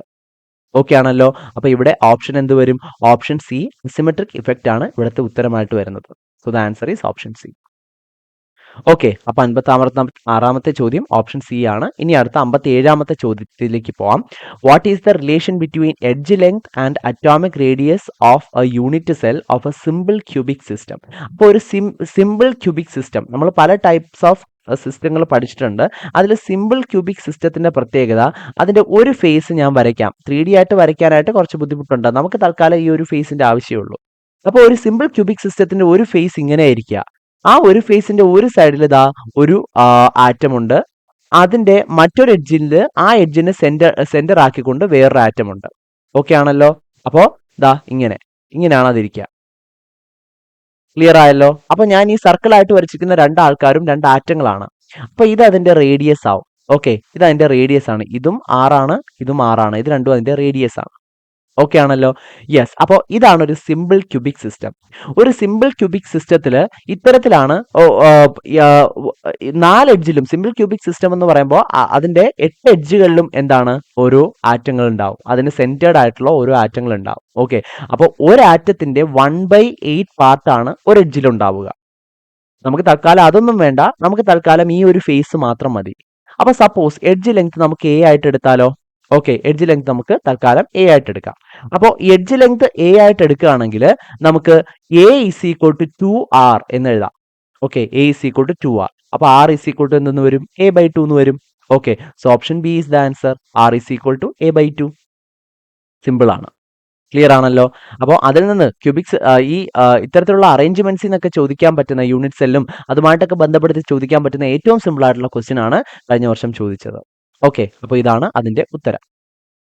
ഇനി അടുത്ത ചോദ്യത്തിലേക്ക് പോവാം. Which one of the following liquid has the highest molar heat of vaporisation? ഇതിൽ മോളാർ ഹീറ്റ് ഓഫ് വേപ്പറൈസേഷൻ ഏറ്റവും കൂടിയത് ഏതിനാണ് എന്നാണ് ചോദിച്ചിരിക്കുന്നത്. അപ്പോൾ പല ഓപ്ഷൻസ് ഉണ്ട്. അപ്പോൾ ആ ഓപ്ഷൻസിൽ ഏതാണ് കറക്റ്റ് എന്ന് നോക്കാം. തൽക്കാലം എത്തനോളിനെയും ഈതറിനെയും നമുക്ക് ഈ ഇതിൽ നിന്ന് ആദ്യം തന്നെ എക്സ്ക്ലൂഡ് ചെയ്യാം. ഇപ്പൊ നമുക്കൊരു 50-50 കിട്ടിയ പോലെയാണ്. ഓക്കെ, കാരണം എഥനോളും ഈതറും ഇതിന്റെ രണ്ടിനകത്തും ഉള്ളത് വളരെ വീക്കസ്റ്റ് ആയിട്ടുള്ള ഹൈഡ്രജൻ ബോണ്ടിങ് ആണ്. എഥനോളിനകത്തായാലും ഈതറിനകത്തായാലും വളരെ വീക്കസ്റ്റ് ആയിട്ടുള്ള ഹൈഡ്രജൻ ബോണ്ടിങ് ആണ് ഉള്ളത്. ഓക്കെ, ഇനി ബാക്കിയുള്ള രണ്ടുപേര്, ഒരാൾ വാട്ടറും ഒരാൾ ഹൈഡ്രജൻ ഫ്ലൂറൈഡുമാണ്. ഓക്കെ, അപ്പോൾ വാട്ടറിന്റെ പ്രത്യേകത എടുക്കുകയാണെങ്കിൽ, അല്ലെങ്കിൽ വേണ്ട, ഹൈഡ്രജൻ ഫ്ലൂറൈഡ് ആദ്യം പറയാം. അപ്പോൾ നമുക്ക് പെട്ടെന്ന് തോന്നും മോളാർ ഹീറ്റ് ഓഫ് വേപ്പറൈസേഷൻ കൂടുതൽ ചിലപ്പോൾ ഹൈഡ്രജൻ ഫ്ലൂറൈഡിനായിരിക്കും. കാരണം ഫ്ലൂറിനാണ് HF ഇങ്ങനെ കണക്റ്റഡ് ആയിട്ട് എന്ത് ചെയ്യുന്നുണ്ട്, വളരെ സ്ട്രോങ് ആയിട്ടുള്ള ഹൈഡ്രജൻ ബോണ്ടിങ് ഉണ്ടാക്കുന്നുണ്ട്. ഓക്കെ, എഫും എച്ചും തമ്മിൽ വളരെ സ്ട്രോങ് ആയിട്ടുള്ള ഹൈഡ്രജൻ ബോണ്ടിങ് ഉണ്ടാക്കുന്നുണ്ട്. അപ്പോൾ മോളാർ ഹീറ്റ് ഓഫ് വേപ്പറൈസേഷൻ എന്ന് പറഞ്ഞാൽ എന്താ? ഈ ബോണ്ടിനെ എല്ലാം അതായത് ഇതിനെ ഹീറ്റ് ചെയ്യുന്ന സമയത്ത് ആ ഹീറ്റ് കൂടുതലായിട്ട് ഉപയോഗിക്കുന്ന എന്തിനാണ്? വേപ്പറൈസേഷൻ നടക്കണമെങ്കിൽ, ഈ HFന് വേപ്പറൈസേഷൻ നടക്കണമെങ്കിൽ ആദ്യം ഇതിനിടയ്ക്കുള്ള എല്ലാ ഇന്ററാക്ഷനും പൊട്ടിച്ച് കളയണം. അതായത് എല്ലാ ഹൈഡ്രജൻ ബോണ്ടിങ്ങും പൊട്ടിച്ച് കളഞ്ഞാൽ ഇതിനെ വേപ്പർ ആവുള്ളൂ. And that is known as molar heat of vaporisation. Okay ആണല്ലോ? യെസ്. അപ്പോൾ ഇവിടെ സ്ട്രോങ്ങസ്റ്റ് ആയിട്ടുള്ള ഹൈഡ്രജൻ ബോണ്ടിങ് ഉള്ള ആളാണ് HF എന്ന് പറയുന്നത്. HFന് വളരെ സ്ട്രോങ്ങസ്റ്റ് ആയിട്ടുള്ള ഹൈഡ്രജൻ ബോണ്ടിങ് ഉണ്ട്. അപ്പൊ നമുക്ക് തോന്നും എന്താണ്, HF ആയിരിക്കും ആൻസർ എന്ന്. പക്ഷേ ഒരു വ്യത്യാസമുണ്ട്. നമ്മൾ വാട്ടറിന്റെ കേസ് എടുത്ത് നോക്കാം. വാട്ടറിന്റെ സ്ട്രക്ചർ ഇതാണ്. സെന്ററിൽ O ഉണ്ട്, അതിന്റെ ഇരുവശങ്ങളിലായിട്ട് ഒരു ബെൻഡ് ഷേപ്പിൽ H ഉണ്ട്. ഇനി രണ്ട് ലോൺ പെയർസ് ഓഫ് ഇലക്ട്രോൺ ഇങ്ങനെ ഇരിക്കുകയാണ്. അപ്പോൾ വാട്ടറിന്റെ പ്രത്യേകത എന്ന് പറയുന്നത് each water molecule can form 4 interactions. കാരണം വാട്ടർ മോളിക്യൂളിന് ലോൺ പെയർ ഉൾപ്പെടെ നമ്മൾ എടുക്കുകയാണെങ്കിൽ അതിനൊരു 3D സ്ട്രക്ചർ ആണ്, ഒരു 3D നെറ്റ്വർക്ക് സ്ട്രക്ചർ ആണ്. അപ്പോൾ ഇത്തരത്തിലുള്ള ഹൈഡ്രജൻ ബോണ്ടിങ്ങിന്റെ ഒരു നെറ്റ്വർക്ക് തന്നെ ഉണ്ടാക്കാൻ ആർക്ക് പറ്റും? വാട്ടറിന് പറ്റും. കാരണം ആ രണ്ട് ലോൺ പെയർ വെച്ചിട്ടും അതിന് മറ്റ് ആറ്റങ്ങളുമായിട്ട് അല്ലെങ്കിൽ മറ്റ് വാട്ടർ മോളിക്യൂൾസുമായിട്ട് ഇന്ററാക്ഷൻ ഉണ്ടാക്കാൻ പറ്റും. പ്ലസ് ഈ രണ്ട് ഹൈഡ്രജനും ഓക്സിജനും കമ്പയർ ചെയ്യുമ്പോൾ ഇലക്ട്രോ നെഗറ്റിവിറ്റി കൂടിയ ആൾ ഓക്സിജൻ ആണ്. അപ്പോൾ ഓക്സിജൻ ഒരു പാർഷ്യൽ നെഗറ്റീവ് ചാർജും ഹൈഡ്രജൻ ഒരു പാർഷ്യൽ പോസിറ്റീവ് ചാർജും ഉണ്ടാവും. ഇത്തരത്തിൽ ചാർജ് സെപ്പറേഷൻ വരുന്നത് വഴി ഈ ചാർജ് സെപ്പറേഷനിലൂടെ ഈ രണ്ട് ഹൈഡ്രജൻ വെച്ചിട്ടും അവർക്ക് അവരുടെ ഹൈഡ്രജൻ ബോണ്ടിങ് എക്സ്റ്റെൻഡ് ചെയ്യാൻ സാധിക്കും. ഓക്കെ, ഇത്തരത്തിൽ ഒരു എക്സ്റ്റെൻസീവ് ഹൈഡ്രജൻ ബോണ്ടിങ് നെറ്റ്വർക്ക് എന്ന് തന്നെ നമുക്ക് പറയാം. അതാണ് വാട്ടറിലുള്ളത്. ഓക്കെ, വളരെ എക്സ്റ്റെൻസീവ് ആയിട്ടുള്ള ഒരു ഹൈഡ്രജൻ ബോണ്ടിങ് നെറ്റ്വർക്ക് ആണ് വാട്ടറിലുള്ളത്. പക്ഷേ HF എന്ന് പറഞ്ഞാൽ എന്താണ്? HF 3D അല്ല, 2D ആണ്. ഓക്കെ, ഒരു ഫ്ലൂറിൻ അടുത്ത എച്ചുമായിട്ട് ചെയ്യുന്നു. വളരെ സ്ട്രോങ് ആയിട്ടുള്ള ഹൈഡ്രജൻ ബോണ്ടിങ് തന്നെയാണ്, പക്ഷെ അതിൽ വ്യത്യാസമൊന്നുമില്ല. പക്ഷേ എക്സ്റ്റെൻസീവ് ഹൈഡ്രജൻ ബോണ്ടിങ് നെറ്റ്വർക്ക് കാണിക്കുന്ന ആരാണ്? വാട്ടർ ആണ്. അതുകൊണ്ട് തന്നെ ഈ ഒരു ക്വസ്റ്റിന്റെ ഉത്തരം 58ാമത്തെ ചോദ്യത്തിന്റെ ആൻസർ ആയിട്ട് നമുക്ക് ഓപ്ഷൻ സി പറയാം. ഓപ്ഷൻ സി വാട്ടർ ആണ് ഇതിന്റെ ആൻസർ. ഓക്കെ, ഇനി അടുത്ത ചോദ്യത്തിലേക്ക് പോവാം. അടുത്ത ചോദ്യം എന്ന് പറയുന്നത് 10⁻⁻6 molar NaOH solution is diluted to 100 times. Then the pH of the diluted base. ഈ ഡൈല്യൂട്ട് ചെയ്ത ബേസിന്റെ pH എത്രയായിരിക്കും എന്നാണ് ചോദ്യം. ഓക്കെ, അപ്പൊ ഡൈല്യൂട്ട് ചെയ്യുമ്പോഴത്തേക്ക് നമുക്ക് അതിനെ വെള്ളം ചേർത്ത് ഡൈല്യൂട്ട് ചെയ്യാൻ പറ്റുള്ളൂ. അപ്പൊ വെള്ളം ചേർക്കുമ്പോഴത്തേക്ക് തീർച്ചയായിട്ടും അതിൽ OH- അയോൺസിന്റെ കോൺസെൻട്രേഷൻ, പ്യുവർ വാട്ടർ ആണ് ചേർക്കുന്നതെങ്കിൽ അതിനകത്ത് OH- കോൺസെൻട്രേഷൻ തീർച്ചയായിട്ടും ഒരു 10⁻⁻7 ഉണ്ടാവും. ഓക്കെ, ഇനി നമുക്ക് NaOHന്റെ കാര്യം എടുക്കാം. NaOHന്റെ കാര്യം എടുക്കുമ്പോൾ NaOH സ്പ്ലിറ്റ് ചെയ്യുന്നത് എങ്ങനെയാണ്? Na+ഉം OH- ആയിട്ടാണ്. അതായത് ഒരു NaOH സ്പ്ലിറ്റ് ചെയ്യുന്ന സമയത്ത് ഒരു Na+ അയോൺ ഉണ്ടാവും, ഒരു OH- ഉണ്ടാവും. ഓക്കെ, അതായത് NaOHന്റെ കോൺസെൻട്രേഷൻ എത്രയാണോ അതേ കോൺസെൻട്രേഷൻ തന്നെയായിരിക്കും അതിലെ OH- അയോണിന്റെ കോൺസെൻട്രേഷനും. ക്ലിയർ ആണല്ലോ? ഓക്കെ, അപ്പോൾ ഈ പോയിന്റ് അവിടെ നിൽക്കട്ടെ. ഈ പോയിന്റ് നമുക്ക് തൽക്കാലം അവിടെ നിർത്താം. ഇനി നമുക്ക് NaOHന്റെ concentration question, as per the question നമുക്ക് NaOHന്റെ കോൺസെൻട്രേഷൻ ആയിട്ട് തന്നിരിക്കുന്നത് 10⁻⁻6 മോളാർ ആണ്. ഓക്കെ, അപ്പൊ ഈ 10⁻⁻6 മോളാറിനെ 100 ടൈംസ് ആണ് ഡൈല്യൂട്ട് ചെയ്തത്. 100 ടൈംസ് എന്ന് പറയുമ്പോൾ 10⁻² ടൈംസ്. അപ്പൊ 10⁻² ടൈംസ് അതിനെ ഡൈല്യൂട്ട് ചെയ്യുമ്പോഴത്തേക്ക് അതിന്റെ കോൺസെൻട്രേഷൻ വീണ്ടും കുറയും. ഓക്കെ, OH- അയോൺസിന്റെ കോൺസെൻട്രേഷൻ പെർ വോളിയം വീണ്ടും കുറയും. പെർ വോളിയം വീണ്ടും കുറഞ്ഞിട്ട് അത് എത്രയാവും? ആ കോൺസെൻട്രേഷൻ ഒരു 10⁻⁻8 മോളാറിലേക്ക് വരും. ഓക്കെ, അപ്പൊ ഇവിടെ OH- അയോൺസിന്റെ കോൺസെൻട്രേഷൻ, അതായത് NaOHന്റെ കോൺസെൻട്രേഷൻ എന്ന് പറയുമ്പോൾ അതേ കോൺസെൻട്രേഷൻ തന്നെയാണ് OH-നും. അതാണ് തൊട്ട് മുമ്പ് നമ്മൾ എഴുതിയത്. Okay, so the concentration value is between 10⁻⁷ and 10⁻8. ഏകദേശം ഈ ഒരു റീജിയനിലാണ് ഈ വാല്യൂ വരുന്നത്. ഇനി pH എങ്ങനെയാണ് കാൽക്കുലേറ്റ് ചെയ്യുന്നത്? pH is equal to pH is equal to minus log concentration of H plus or concentration of OH minus ആണ്. Okay, concentration of OH minus എടുക്കുന്നത് POHന്റെ കേസിലാണ്. ഓക്കെ. അപ്പോൾ ഇങ്ങനെ നമ്മൾ പി എച്ച് കാൽക്കുലേറ്റ് ചെയ്യുന്ന സമയത്ത് നമുക്ക് 10⁻⁷നും 10⁻8നും ഇടയ്ക്കാണ് OH- കോൺസെൻട്രേഷൻ വരുന്നത്. അതുകൊണ്ട് തന്നെ നമുക്ക് ഏകദേശം 7നും 8നും ഇടയ്ക്കുള്ള the solution will be slightly alkaline, ചെറുതായിട്ട് ഒരു ആൽക്കലൈൻ സ്വഭാവം ഉണ്ടാവും. അല്ലെങ്കിൽ തന്നെ നമുക്ക് NaOH എന്ന് പറയുമ്പോഴേ എന്താണ്, അതൊരു സ്ലൈറ്റ്ലി ആൽക്കലൈൻ ആണ്. അതിൽ 10⁻⁶ മോളാർ എന്ന് പറയുമ്പോൾ വളരെ കുറവായിരിക്കും അതിൻ്റെ ആൽക്കലൈൻ അല്ലെങ്കിൽ ബേസിക് നേച്ചർ എന്ന് പറയുന്നത്. അതിനെ വീണ്ടും 100 ടൈംസ് വീണ്ടും ഡൈല്യൂട്ട് ചെയ്യുകയാണ്. അപ്പോൾ വീണ്ടും ഡൈല്യൂട്ട് ചെയ്യുമ്പോഴത്തേക്ക് അതെന്താവും, അതൊരിക്കലും ആസിഡ് റേഞ്ചിലേക്ക് വരത്തില്ല. അതപ്പോഴും ആൽക്കലൈൻ തന്നെ ആയിരിക്കും, എന്നാലും അതൊരു സ്ലൈറ്റ്ലി ആൽക്കലൈൻ ആയിട്ടുള്ള ഇതായിരിക്കും. അപ്പോൾ ഇവിടെ ഓപ്ഷൻ എയും ഓപ്ഷൻ ബിയും എന്താണ്, ആസിഡ് റീജിയനിലുള്ള പി എച്ചുകളാണ് തന്നിട്ടുള്ളത്. ഓക്കെ. ഓപ്ഷൻ സി 10നും 11നും ഇടയ്ക്കായിരിക്കും എന്ന് പറയുന്നത്. ഓക്കെ, അത് കുറച്ച് സ്ട്രോങ് ആയിട്ടുള്ള ഒരു ആൽക്കലിയുടെ പി എച്ച് ആണ്. ഇവിടെ അത്രയൊന്നും വരത്തില്ല, വളരെ വീക്ക് ആയിട്ടുള്ള ഒരു ആൽക്കലൈൻ പി എച്ച് ആയിരിക്കും ഇവിടെ ഉള്ളത്. അപ്പോൾ തീർച്ചയായിട്ടും അങ്ങനെയും നമുക്ക് ഉത്തരത്തിലേക്ക് എത്താം. ഓപ്ഷൻ ഡി ബിറ്റ്വീൻ 7 and 8 ആണ് കറക്റ്റ് ആയിട്ടുള്ള ഉത്തരമായിട്ട് വരുന്നത്. ഓക്കെ, ഇനി നമുക്ക് അടുത്ത ചോദ്യത്തിലേക്ക് പോവാം. Which one of the following parameter is temperature dependent? അപ്പോൾ ഇതിൽ ഏത് പാരാമീറ്റർ ആണ് ടെമ്പറേച്ചർ ഡിപ്പെൻഡന്റ് ആയിട്ടുള്ളത് എന്നാണ് ചോദ്യം. അപ്പോൾ ടെമ്പറേച്ചർ ഡിപ്പെൻഡന്റ് ആയിട്ടുള്ളത്, ടെമ്പറേച്ചർ ഡിപ്പെൻഡൻസി പ്രധാനമായിട്ടും വരുന്നത് നമുക്ക് ഈ കോൺസെൻട്രേഷൻ ടേമുകളെല്ലാം ഒന്നുകിൽ നമ്പർ ഓഫ് മോൾസ് വെച്ചിട്ടോ അല്ലെങ്കിൽ മാസ് വെച്ചിട്ടോ അല്ലെങ്കിൽ വോളിയം വെച്ചിട്ടോ ആണ് ഈ കോൺസെൻട്രേഷൻ ടേമുകളെല്ലാം നമ്മൾ എക്സ്പ്രസ് ചെയ്തുകൊണ്ടിരിക്കുന്നത്. ഓക്കെ, അതിൽ നമ്പർ ഓഫ് മോൾസ് ടെമ്പറേച്ചറിന് യാതൊരു തരത്തിലും ഡിപ്പെൻഡ് ചെയ്യുന്നില്ല, നമ്പർ ഓഫ് മോൾസ്. രണ്ടാമത്തത് മാസ് ആണ്. ഓക്കെ, മാസും ടെമ്പറേച്ചറിന് ഡിപ്പെൻഡ് ചെയ്യുന്ന കാര്യമല്ല. പക്ഷേ വോളിയം എന്ന് പറയുന്ന ടേം ടെമ്പറേച്ചറിന് ഡിപ്പെൻഡ് ചെയ്യുന്ന ടേം ആണ്. Volume depends on temperature. അതെന്തുകൊണ്ടെന്ന് ചോദിച്ചാൽ തെർമൽ എക്സ്പാൻഷൻ നമ്മൾ പഠിച്ചിട്ടുണ്ട്, ഫിസിക്സിലും പഠിക്കാനുണ്ട് തെർമൽ എക്സ്പാൻഷൻ. ആ തെർമൽ എക്സ്പാൻഷൻ കാരണം ടെമ്പറേച്ചർ മാറുന്നതിനനുസരിച്ച് വോളിയത്തിൽ തീർച്ചയായിട്ടും വ്യത്യാസം വരും. അപ്പോൾ വോളിയം വരുന്ന കോൺസെൻട്രേഷൻ ടേമുകൾ ഏതൊക്കെയാണോ ആ കോൺസെൻട്രേഷൻ ടേമുകളെല്ലാം ടെമ്പറേച്ചർ മാറുന്നതിനനുസരിച്ച് വ്യത്യാസം വരും. അപ്പോൾ ഇവിടെ നമ്മൾ നോക്കുകയാണെങ്കിൽ, പ്രധാനമായിട്ട് നമ്മൾ ചെക്ക് ചെയ്യുകയാണെങ്കിൽ, ഇവിടെ വോളിയം വരുന്ന കോൺസെൻട്രേഷൻ ടേംസ് ഏതൊക്കെയാണ്? ഒന്നാമത്തത് മൊളാലിറ്റി ആണ്. മൊളാലിറ്റി ഒന്ന് ആലോചിച്ച് നോക്കിയാൽ, മൊളാലിറ്റി കണ്ടുപിടിക്കാനുള്ള ഇക്വേഷൻ എന്താ? Number of moles divided by mass of solvent in kilogram എന്നാണ് ക്വസ്റ്റ്യൻ. അപ്പോൾ അവിടെ നമ്പർ ഓഫ് മോൾസും മാസ് ഓഫ് സോൾവെന്റും ഇത് രണ്ടും ടെമ്പറേച്ചർ ഇൻഡിപെൻഡന്റ് ആണ്. അപ്പോൾ മൊളാലിറ്റി അല്ല. രണ്ടാമത്തെ മോൾ ഫ്രാക്ഷൻ നമ്പർ ഓഫ് മോൾസിന്റെ റേഷ്യോ ആണ്. നമ്പർ ഓഫ് മോളുകളുടെ റേഷ്യോ ആണ് മോൾ ഫ്രാക്ഷൻ എന്ന് പറയുന്നത്. അപ്പോൾ ഇതും എന്തല്ല, ടെമ്പറേച്ചർ ഡിപെൻഡന്റ് അല്ല. മൂന്നാമത്തത് മൊളാരിറ്റി എന്ന് പറഞ്ഞാൽ എന്താണ്?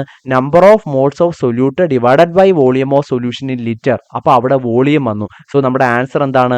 ആൻസർ ഓപ്ഷൻ സി മൊളാരിറ്റി ആണ്. ഓപ്ഷൻ ഡി മാസ് ഫ്രാക്ഷൻ ആണ്. മാസ് ഫ്രാക്ഷൻ എന്ന് പറയുമ്പോൾ മാസ്, സോല്യൂട്ടിന്റെയും സോൾവെന്റിന്റെയും മാസ് തമ്മിലുള്ള ഫ്രാക്ഷൻ ആണ് മാസ് ഫ്രാക്ഷൻ. അപ്പോൾ അതുമല്ല. സോ നമ്മുടെ ഉത്തരം ഏതാണ് വരുന്നത്? ഓപ്ഷൻ സി മൊളാരിറ്റി ആണ് ഇതിന്റെ ഉത്തരമായിട്ട് വരുന്നത്. 60ാമത്തെ ചോദ്യത്തിന്റെ ഉത്തരം ഓപ്ഷൻ സി മൊളാരിറ്റി. ഇനി അടുത്ത ചോദ്യത്തിലേക്ക് പോകാം. 61ാമത്തെ ചോദ്യം. ഓക്കെ, അതൊരു ഡയറക്റ്റ് ക്വസ്റ്റ്യൻ ആണ്, വളരെ ഈസി ക്വസ്റ്റ്യൻ ആണ്. ക്രൊമാറ്റോഗ്രാഫി എല്ലാം, ഗ്യാസ് ലിക്വിഡ് ക്രൊമാറ്റോഗ്രാഫി അതിന്റെ എല്ലാ കാര്യങ്ങളും എല്ലാം ഡിസ്കസ് ചെയ്ത്, അതിന്റെ പ്രിൻസിപ്പളും കാര്യങ്ങളും എക്സാമ്പിൾസും എല്ലാം ഡിസ്കസ് ചെയ്തപ്പോൾ അതിൽ നിന്ന് ചോദിച്ചിട്ടുള്ള ഒരു ചെറിയ ക്വസ്റ്റ്യൻ ആണ്. Which one of the following gas is used as a mobile phase in gas liquid chromatography? Gas liquid ക്രൊമാറ്റോഗ്രാഫിയിൽ മൊബൈൽ ഫേസ് ആയിട്ട് യൂസ് ചെയ്യുന്നത് CO2 ആണ്. അതാണ് അതിന്റെ ആദ്യം പഠിക്കാനുള്ളത്. അതിന്റെ പ്രിൻസിപ്പൽ ഭാഗത്തിന് മുമ്പ് തന്നെ അത് പഠിക്കുന്നുണ്ട്. ആ CO2 ആണ് അതിന്റെ മൊബൈൽ ഫേസ് ആയിട്ട് യൂസ് ചെയ്യുന്നത്. മൊബൈൽ ഫേസ് എന്ന് പറയുമ്പോൾ ക്രൊമാറ്റോഗ്രാഫിയിൽ 2 ഫേസുകളുണ്ട്. അതിൽ മൂവ് ചെയ്യുന്ന ഫേസ് ആണ് മൊബൈൽ ഫേസ് എന്ന് പറയുന്നത്. അപ്പോൾ ഗ്യാസ് ലിക്വിഡ് ക്രൊമാറ്റോഗ്രാഫിയിൽ ഗ്യാസ് ആണ് അവിടുത്തെ മൊബൈൽ ഫേസ്. ആ ഗ്യാസ് നമ്മൾ CO2 ആണ് അവിടെ പ്രധാനമായിട്ടും ഉപയോഗിക്കുന്നത്. ഓക്കെ, അടുത്തത് 62ാമത്തെ ചോദ്യം. 62ാമത്തെ ചോദ്യം ഇതാണ്. During condensation polymerisation which one of the following will be eliminated during polymerisation? ഇതിൽ ഏതാണ് പോളിമറൈസേഷൻ സമയത്ത് എലിമിനേറ്റ് ചെയ്യുന്നത്? CH4 ആണോ, HCl ആണോ, HCN ആണോ, CO ആണോ എന്ന് ചോദിച്ചിട്ടുണ്ട്. അതും ഏകദേശം ഒരു ഡയറക്റ്റ് ക്വസ്റ്റ്യൻ തന്നെയാണ് നമുക്ക് പറയാം, കാരണം HCl ആണ് എലിമിനേറ്റ് ചെയ്യുന്നത്. ഒന്നാമത്തേതിൽ നിന്നും നമ്മളിങ്ങനെ പോളിമറൈസേഷൻ നടക്കുന്ന സമയത്ത് ഒരു മോളിക്യൂളിന്റെ, ഒരു മോണോമറിന്റെ ടെയിലിൽ നിന്നും ഒരു Hഉം അടുത്ത മോണോമറിന്റെ ഹെഡിൽ നിന്ന് ഒരു Clഉം മാറിയിട്ട് HCl ആയിട്ടാണ് അവിടെ എന്ത് ചെയ്യുന്നത്? എലിമിനേഷൻ നടക്കുന്നത്. ആ എലിമിനേഷൻ നടന്നു കഴിയുമ്പോൾ ബാക്കിയുള്ള വാലൻസുകളെല്ലാം കൂടിച്ചേർന്നിട്ടാണ് ആ പോളിമറൈസേഷൻ പിന്നെ ഫർദർ പ്രൊസീഡ് ചെയ്യുന്നത്. ഓക്കെ, അപ്പോൾ അതും വളരെ ഈസി ആയിട്ടുള്ള ക്വസ്റ്റ്യൻ ആയിരുന്നു, വളരെ ഈസി ആയിട്ടുള്ള ഒരു ഡയറക്റ്റ് ക്വസ്റ്റ്യൻ തന്നെയായിരുന്നു ഈ ഒരു ക്വസ്റ്റ്യനും. അടുത്തത് 63ാമത്തെ ചോദ്യം. അതും വളരെ ഈസിയാണ്. What happens if ionic product of A salt exceed solubility product. അപ്പോൾ സോലുബിലിറ്റി പ്രോഡക്റ്റ് എന്ന് പറഞ്ഞാൽ നമ്മൾ പഠിച്ചിട്ടുള്ള KSP, ഇതാണ് സോലുബിലിറ്റി പ്രോഡക്റ്റ്. അപ്പോൾ KSP എന്ന് പറഞ്ഞാൽ ഫോർ എക്സാമ്പിൾ ഒരു സോൾട്ട് AB എന്ന് പറയുന്ന സോൾട്ട് നമ്മൾ എടുക്കാം. അപ്പോൾ AB എന്ന് പറയുന്ന സോൾട്ട് A പ്ലസും B മൈനസും ആയിട്ട് ഡിസോസിയേറ്റ് ചെയ്തു എന്നിരിക്കട്ടെ. ഓക്കെ, അപ്പോൾ ഇങ്ങനെ ഡിസോസിയേറ്റ് ചെയ്യുന്ന സമയത്ത് തീർച്ചയായിട്ടും അവിടെ ഒരു ഇക്വിലിബ്രിയം വരുമല്ലോ. ഓക്കെ, തീർച്ചയായിട്ടും അവിടെ ഒരു ഇതൊരു വീക്ക് ഇലക്ട്രോലൈറ്റ് ആണെങ്കിൽ there exist an equilibrium between A plus and B minus. ഈ രണ്ട് അയോണുകൾ തമ്മിൽ ഒരു ഇക്വിലിബ്രിയം എക്സിസ്റ്റ് ചെയ്യും. ഓക്കെ, അപ്പോൾ ആ ഒരു ഇക്വിലിബ്രിയം കണ്ടീഷനിൽ കോൺസെൻട്രേഷൻ ഓഫ് A പ്ലസും അതുപോലെ കോൺസെൻട്രേഷൻ ഓഫ് B മൈനസും തമ്മിലുള്ള ഒരു പ്രൊഡക്റ്റ്, ആ പ്രൊഡക്റ്റിനെയാണ് നമ്മൾ KSP അല്ലെങ്കിൽ സോലുബിലിറ്റി പ്രോഡക്റ്റ് എന്ന് വിളിക്കുന്നത്. ഓക്കെ, അയോണിക് പ്രോഡക്റ്റ് പക്ഷേ ഇക്വിലിബ്രിയം സമയത്തല്ല, ഏത് സമയത്ത് വേണോ നമുക്ക് അയോണിക് പ്രോഡക്റ്റ് എന്ത് ചെയ്യാം, ഡിഫൈൻ ചെയ്യാം എന്നുള്ളതാണ്. അപ്പോൾ ഇവിടെ നോക്കൂ, ഇവിടുത്തെ നമ്മുടെ ക്വസ്റ്റ്യൻ എന്ന് പറഞ്ഞത് സോലുബിലിറ്റി പ്രോഡക്റ്റിന് അയോണിക് പ്രോഡക്റ്റ് സോലുബിലിറ്റി പ്രോഡക്റ്റിനേക്കാൾ കൂടി. അപ്പോൾ അതിൻ്റെ മീനിങ് എന്താണ്? നമുക്കതിൻ്റെ മീനിങ് നോക്കാം. അയോണിക് പ്രോഡക്റ്റ് കൂടുതലാണെന്ന് പറഞ്ഞാൽ ഇപ്പോൾ AB എന്ന് പറയുന്ന സോൾട്ട് A പ്ലസും B മൈനസുമായിട്ട് സ്പ്ലിറ്റ് ആയി. A പ്ലസും B മൈനസുമായിട്ട് സ്പ്ലിറ്റ് ആയെന്ന് പറഞ്ഞാൽ അവിടെ പ്രോഡക്റ്റ് കോൺസെൻട്രേഷൻ കൂടുമ്പോഴാണ് അയോണിക് പ്രോഡക്റ്റ് കൂടുന്നത്. അതായത് A പ്ലസ് അയോണുകളുടെയും B മൈനസ് അയോണുകളുടെയും കോൺസെൻട്രേഷൻ അവിടെ വളരെ കൂടുതലാണ്. ആ വളരെ കൂടുതലായതുകൊണ്ടാണ് എന്ത് ചെയ്യുന്നത്, അവിടെ അയോണിക് പ്രോഡക്റ്റ് കൂടുന്നത്. ഇനി അതിനെ വേറൊരു രീതിയിൽ ചിന്തിച്ച് നോക്കിയേ. വേറൊരു രീതിയിൽ ചിന്തിച്ച് നോക്കിയാൽ അവിടെ ഒരുപാട് കോൺസെൻട്രേഷൻ ഉണ്ട്. അപ്പോൾ ഈ ഒരു സൊല്യൂഷൻ എന്താണ്, ഒരു സൂപ്പർ സാച്ചുറേറ്റഡ് സൊല്യൂഷൻ ആണ്. കാരണം അത്രയും സൊല്യൂട്ട് അവിടെ അടങ്ങിയിട്ടുണ്ട്. അപ്പോൾ അതൊരു സൂപ്പർ സാച്ചുറേറ്റഡ് സൊല്യൂഷൻ ആണ്. കാരണം സാച്ചുറേറ്റഡ് സൊല്യൂഷൻ ആവാനുള്ള കണ്ടീഷനാണ് ദാ ഇത്. Okay, KSP. Okay, saturated solution എന്ന് പറയുമ്പോൾ ആ ഒരു അൺഡിസോൾവ്ഡ് ആയിട്ടുള്ള ഇലക്ട്രോലൈറ്റ് അല്ലെങ്കിൽ സൊല്യൂട്ടും ഡിസോസിയേറ്റ് ചെയ്തിട്ടുള്ള അയോണുകളും തമ്മിൽ ഒരു ഇക്വിലിബ്രിയം എക്സിസ്റ്റ് ചെയ്യുന്ന കണ്ടീഷനെയാണ് നമ്മൾ സാച്ചുറേഷൻ എന്ന് വിളിക്കുന്നത്. അപ്പോൾ ആ സാച്ചുറേഷൻ പോയിന്റിന്റെ കണ്ടീഷൻ ഇതാണ്. ആ സാച്ചുറേഷൻ പോയിന്റിനേക്കാൾ കൂടുതലാണ് ഇവിടെ അയോണുകളുടെ എണ്ണം എന്ന് പറഞ്ഞാൽ അതിനർത്ഥം എന്താണ്, സാച്ചുറേഷനെയും എക്സീഡ് ചെയ്തു എന്നല്ല അതിനർത്ഥം. അങ്ങനെയാണെങ്കിൽ ആ സൊല്യൂഷൻ എന്താണ്, സൂപ്പർ സാച്ചുറേറ്റഡ് സൊല്യൂഷൻ ആണ്. അതൊരു 3 പോയിന്റ് ആയിട്ട്, ഒരു 3 പ്രത്യേക പോയിന്റ് ആയിട്ടാണ് നമ്മൾ പഠിച്ചത്. ഒന്ന്, when KSP equal to ionic product IP, then that solution is saturated. If IP is greater than KSP, then the solution is super saturated, and if IP is less than KSP, then the solution is unsaturated എന്ന് നമ്മൾ പഠിച്ചു. Okay, അപ്പോൾ അതിനെ base ചെയ്തിട്ടുള്ള ഒരു question ആയിരുന്നു ഇത്. അത് അപ്പോൾ ആ സ്പെഷ്യൽ പോയിന്റ്സ് ആയിട്ട് തന്നെ കൊടുത്തിട്ടുണ്ടായിരുന്നു. അപ്പോൾ അത് അങ്ങനെ തന്നെ പഠിച്ചവർക്ക് ഒറ്റയടിക്ക് ആൻസർ ചെയ്യാൻ പറ്റും. അല്ലെങ്കിൽ KSPയുടെയും IPയുടെയും ഡെഫിനിഷൻ വെച്ചിട്ട് നമുക്കിതിന് വളരെ പെട്ടെന്ന് തന്നെ, 1 മിനിറ്റിൽ താഴെ സമയം എടുക്കുള്ളൂ, വളരെ പെട്ടെന്ന് തന്നെ നമുക്കിതിന് എന്ത് ചെയ്യാൻ പറ്റും, ആൻസർ ചെയ്യാൻ പറ്റും എന്നുള്ളതാണ്. ഓക്കെ, അപ്പോൾ അടുത്ത ക്വസ്റ്റ്യൻ 64ാമത്തെ ചോദ്യം, അതൊരു ഡയറക്റ്റ് ക്വസ്റ്റ്യൻ ആയിരുന്നു. What is Kevlar? കെൽവാർ എന്ന് പറഞ്ഞിട്ടുള്ള എന്താണെന്നായിരുന്നു. കെൽവാർ എന്ന് പറഞ്ഞാൽ വളരെ ലൈറ്റ് വെയ്റ്റഡ് ആയിട്ടുള്ള ഒരു സൂപ്പർ സിന്തറ്റിക് ആയിട്ടുള്ള ഒരു ഡ്യൂറബിലിറ്റി ഒക്കെ വളരെ കൂടിയ ഒരു സിന്തറ്റിക് ഫൈബർ ആണ്. ഓക്കെ, വളരെ സൂപ്പർ സ്ട്രോങ് ആണ് കെൽവാർ. അത്തരത്തിൽ ധാരാളം പ്രത്യേകതകളുള്ള ഒരു സിന്തറ്റിക് ഫൈബർ ആണ് കെൽവാർ എന്ന് പറയുന്നത്.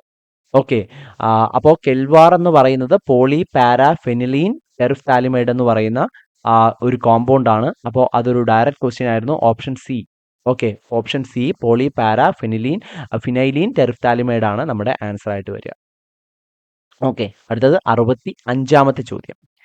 65ാമത്തെ ചോദ്യം, which one of the following has the highest calorific value? ഈ തന്നിട്ടുള്ളതിൽ ഏറ്റവും കൂടിയ കലോറിഫിക് വാല്യൂ ഉള്ളത് ഏതിനാണെന്നാണ്. കോൾ, പെട്രോൾ, മീഥേൻ, LPG, ഇത്രയുമാണ് ഓപ്ഷൻ തന്നിട്ടുള്ളത്. അപ്പോൾ നമ്മുടെ ഓപ്ഷൻ ആൻസർ ആയിട്ട് വരുന്നത് മീഥേൻ ആണ്. കമ്പാരിറ്റീവ്ലി വളരെ കൂടിയ കലോറിഫിക് വാല്യൂ ഇതിലുള്ളത് മീഥേൻ ആണ്. അതുകൊണ്ട് മീഥേൻ ആണ് നമ്മുടെ ഓപ്ഷൻ ആയിട്ട് വരിക. ഓക്കെ, ബയോഗ്യാസിലൊക്കെയുള്ള പ്രധാനപ്പെട്ട കണ്ടന്റ് ആണ് മീഥേൻ. അപ്പോൾ ആ മീഥേൻ ആണ് ഈ തന്നിട്ടുള്ളതിൽ ഏറ്റവും കൂടുതൽ കലോറിഫിക് വാല്യൂ ഉള്ളത്. ഓക്കെ, നമുക്ക് ഏറ്റവും കൂടുതൽ കലോറിഫിക് വാല്യൂ, എക്സെപ്ഷനലി ഹൈ ആയിട്ടുള്ള കലോറിഫിക് വാല്യൂ ഉള്ള ഗ്യാസ് ഏതെന്ന് ചോദിച്ചാൽ ഇറ്റ്സ് ഹൈഡ്രജൻ. ഹൈഡ്രജന്റെ കലോറിഫിക് വാല്യൂ വളരെ കൂടുതലാണ്. ഇനി എന്താ ഈ കലോറിഫിക് വാല്യൂ എന്ന് പറഞ്ഞാൽ? കലോറിഫിക് വാല്യൂ എന്ന് പറഞ്ഞാൽ നമ്മളൊരു കിലോഗ്രാം ഓഫ് ഫ്യൂവൽ കത്തിക്കുകയാണ്. അപ്പോൾ ഒരു കിലോഗ്രാം കത്തിക്കുന്ന സമയത്ത് അതിൽ നിന്ന് എത്രയാണ് അതിൽ നിന്ന് പുറത്തു വരുന്ന എനർജി, ആ എനർജിയുടെ അളവിനെയാണ് നമ്മൾ കലോറിഫിക് വാല്യൂ എന്ന് പറയുന്നത്. ഓക്കെ, അപ്പോൾ ഈ തന്നിട്ടുള്ള ലിസ്റ്റിൽ ഏറ്റവും കൂടുതൽ കലോറിഫിക് വാല്യൂ ഉള്ളത് മീഥേൻ ആണ്. സോ ഓപ്ഷൻ C, മീഥേൻ നമുക്ക് ഉത്തരമായിട്ട് പറയാം. ഓക്കെ, അല്ലാതെ കലോറിഫിക് വാല്യൂ ഏറ്റവും കൂടിയ ഗ്യാസ് ഹൈഡ്രജൻ ആണ്. ഓക്കെ, സോ ഇനിയും ക്വസ്റ്റ്യൻസ് ഉണ്ട്, അത് നമുക്ക് പാർട്ട് 2 നമ്മൾ തീർച്ചയായിട്ടും ഡിസ്കസ് ചെയ്യാം. 66ാമത്തെ ചോദ്യം അത് ക്യാൻസൽഡ് ക്വസ്റ്റ്യൻ ആണ്. 67ാമത്തെ ചോദ്യം തൊട്ട് നമുക്ക് അടുത്ത സെഷനിൽ ഡിസ്കസ് ചെയ്യാം. So thank you so much and happy learning.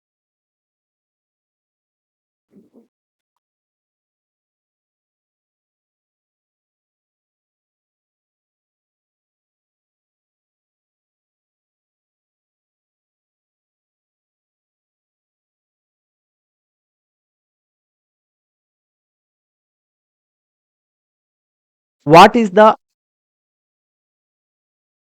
Is the hybridisation in carbon nanotubes? Carbon നാനോട്യൂബ്സിലെ ഹൈബ്രിഡൈസേഷൻ ഏതാണ് എന്നാണ് അടുത്ത ചോദ്യം. ഓക്കെ, കാർബൺ നാനോട്യൂബ്സിലുള്ള ഹൈബ്രിഡൈസേഷൻ ഏതാണ്? അപ്പോൾ കാർബൺ നാനോട്യൂബ്സ് എന്താണെന്ന് നമുക്ക് ആദ്യം ഒന്ന് നോക്കാം.